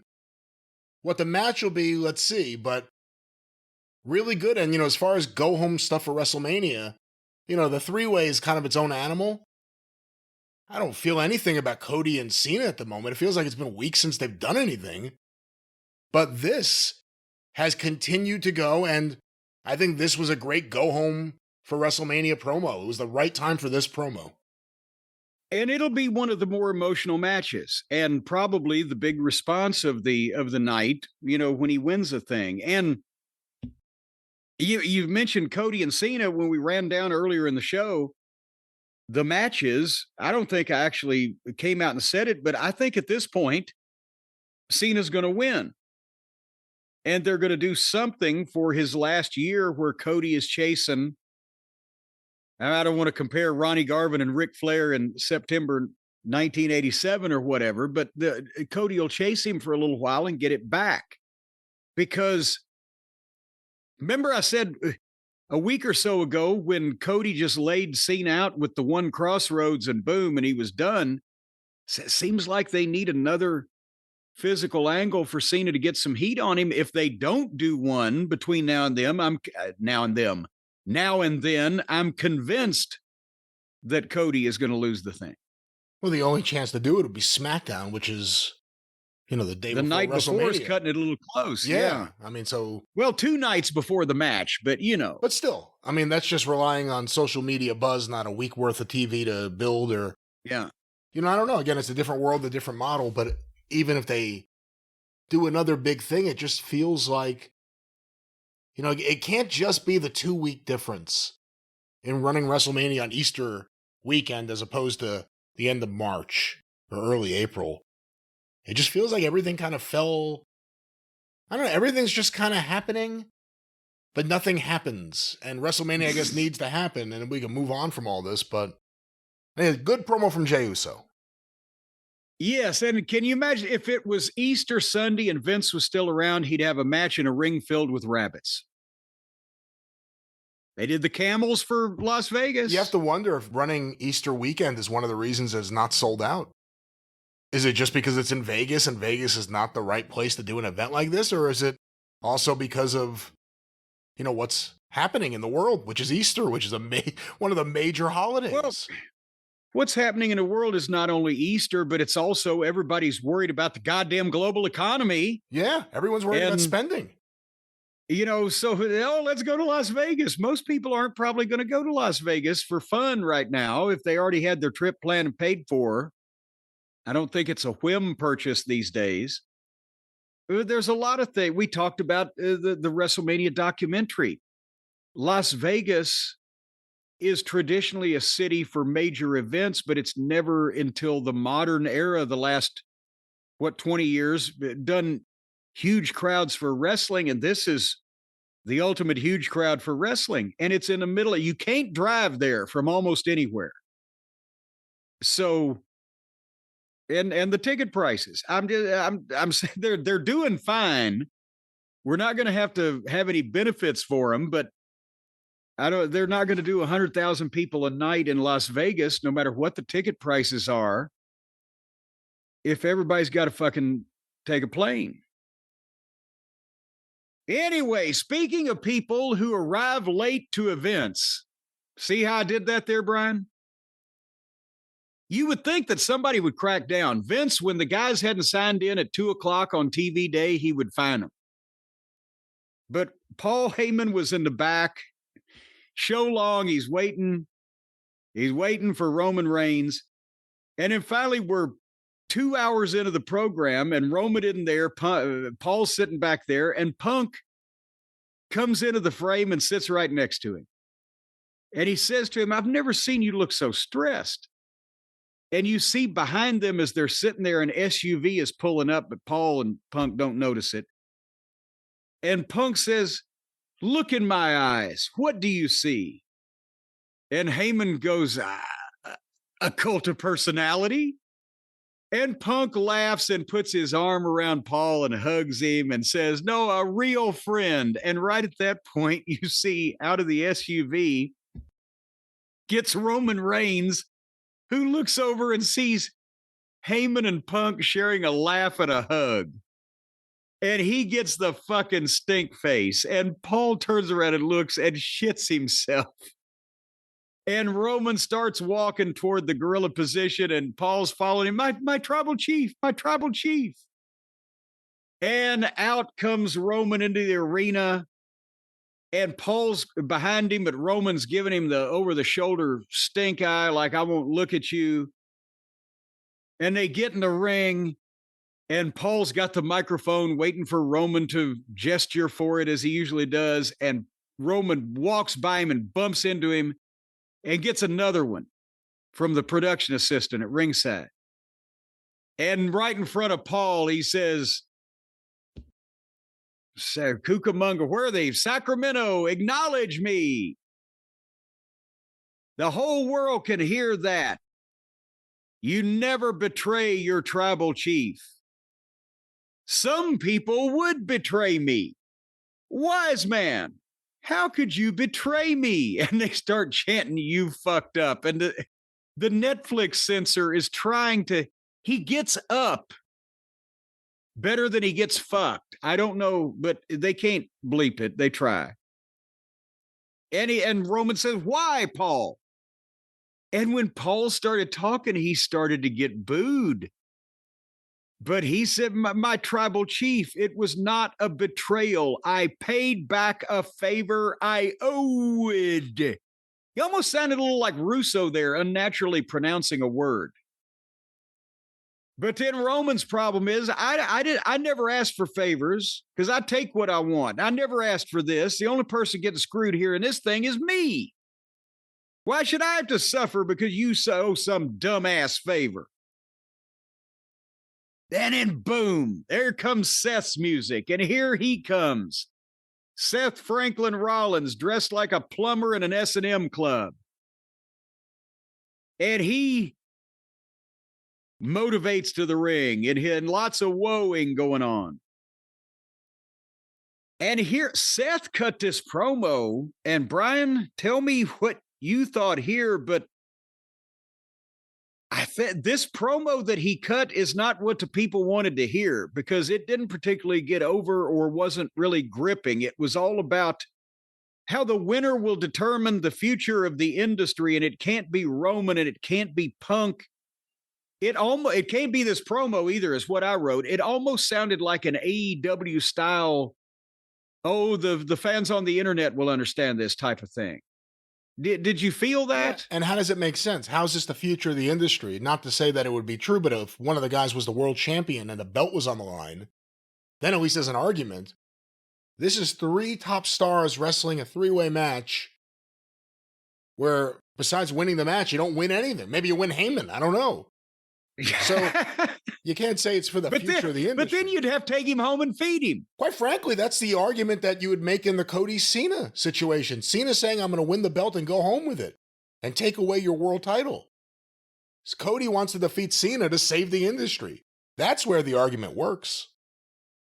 Well, Seth was talking for a while and it didn't really But the story was, he's telling Roman, I chose not to put Paul in the hospital so he can pay that favor back if he wants, but he's a scumbag, so I don't expect it.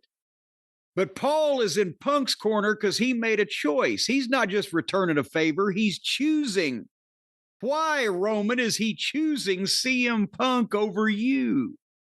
And Paul's facials, again, are great, and the way that his jowls flap in the wind when he's nervous. And Paul's downplaying it. Don't listen to him. Off microphone. Don't listen to him. It's him. What is it? And Roman says, he's right. You made your choice and I've made mine. And then Roman turns around and levels Seth and grabs him and runs him into the post. And Paul's laughing. And he's like, I acknowledge you, my tribal chief. You had me. You had me. And Roman grabs Paul's face, pie faces him and rolls him down. You can't really say shove him down. He rolled him down. But as Paul goes down, now shock is on his face. And everybody's, oh! And suddenly, like Mussolini to save Paulie, here comes Punk. And they're down to 2 minutes left right now. So they get in a fight. Boom, boom, boom. And Punk clotheslines Roman over the top and then goes to check on Paul. but doesn't realize that Roman has slid back in the ring. And when he turns around, Roman spears Punk, and he gets on top of him and is beating the shit out of him. But Seth has a chair and nails Roman Reigns in the back with the chair like he did years ago with the Shield situation. And then he gave the curb stomp to Punk, and he gave the curb stomp to Roman, and stood there over them as Paul was mortified. And so we still don't know what the fuck might be going on here. And you, Brian Last, do you still say you believe that it may be that Paul Heyman will throw a wrench into everybody's plans and leave with Seth Franklin Rollins? I don't know. That seems like an option, but because it seems like an option, it could be a false turn. A MacGuffin from Hitchcock. I think Rollins is the one set up to win the match, whether Heyman turns or not, whether Heyman accidentally cost Punk and Roman the match as opposed to consciously doing it. Or maybe Heyman leaves with Brock. Who really knows? But I think, you tell me what you think. I think Rollins is kind of set up to win this, and I think it helps him the most to win it. I'm starting to go along with you, because most people would have probably discounted that at the start of this thing, and it may be now the way to go in the end. But everybody is still technically a babyface, even though they have their own issues with each other. And I think whoever cracks and actually does something beyond the pale will get a ton of heat out of this. And it doesn't make sense to turn Punk heel, and it doesn't make sense to turn Roman back heel so quickly. But Seth, it might not be a leap. Well, with Roman, though, he's not really acting like a babyface. And I understand sometimes, as a heel, you stay a heel, and that's what makes you a babyface. Yeah, he's got to. He can't change most of the things he's doing right now. But you were going to say? No, I was just going to say Roman's kind of a island unto himself by his own doing. He's the one the booking just seems the most curious about. If that was a sentence that made any sense, it didn't. And neither did that one. Two in a row. Yeah, here's the thing, and then we'll move along. Be merciful to you. Roman's part-time, and I don't, know that he gives a shit whether he's a babyface or a heel as long as he's making money and featured. But there's a way Roman could turn heel if he blatantly fucks someone and does something that an honorable tribal chief shouldn't do. That's how he could turn heel. Otherwise, he just has to do the same stuff that Roman Reigns has always done, and that's the appeal. And then Paul can't be a babyface long term, but I'm not saying it has to end right now, but he knows that it's odd that people would be cheering for the devious, corpulent fucking mastermind and manipulator, the wise man. So this is a temporary situation. But we shall see what happens at the big WrestleMania. I'm not really that excited. I'm sure something will happen Friday to pull me in. The Hall of Fame may be nice. But I'm just really not that into WrestleMania this year. The Hall of Fame may be nice. It'll be worth sitting through 8 hours of other wrestling.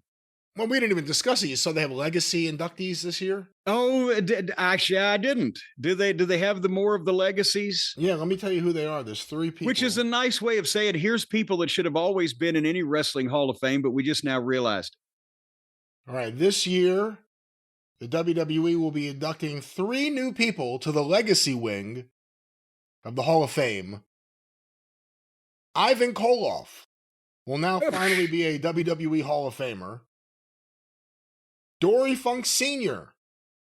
will be entering the Hall of Fame. And finally, Kamala. Kamala will be entering the Hall of Fame. Okay, well, I heard about Kamala, but I didn't realize it was the legacy thing. But Ivan Koloff, why he hasn't been in years ago? He was a WWF champion and one of the top 3 heels of the 70s. there. That's been curious for a while. Dory Funk Sr., not that he doesn't belong in any wrestling Hall of Fame, but where did that come from for the WWE of modern day? And Kamala, they couldn't give him a regular induction. He's from the 80s, for God's sake. Coco Ware had a regular induction. And if he has family, I'm sure the fans would love that. If Kamala's family came out there to talk about what the business meant to their father or their family member. That's odd. Well, there you go. I mean, they just had Dory Funk Jr. at an NXT show. So they saw him and they said, Dory, we want to induct your father in the Hall of Fame. You don't have to give a speech or anything. You don't even have to show up. Stay here with Marty, though. Again, Ivan Koloff was alive for years and around, and they could have. It's a most people are. Well, it's puzzling they didn't put him in the Hall of Fame. It's a puzzling thing. Well, that's what I said. Yes, it's very puzzling. They could have, and Kamala. Yeah, Kamala. They could have done that at any point. Well, Jesus Christ. That's what it is, and that was WWE Raw, and that was the Hall of Fame news here at the end. And speaking of the end, I know we're not going 4.5 hours here today, but ladies and gentlemen, it's been 2 days. Don't worry, next week is going to make up for it. It's been 2 days straight of recording and lots of meetings and phone calls and all sorts of other stuff. So we're going to call it here. Next week, songs return. Send in your songs, whether or not they are Weezer parodies or not, apparently I should say. Send your songs to CornyDriveThru@gmail.com. Where's my song? Hold on. The drive-thru is closed.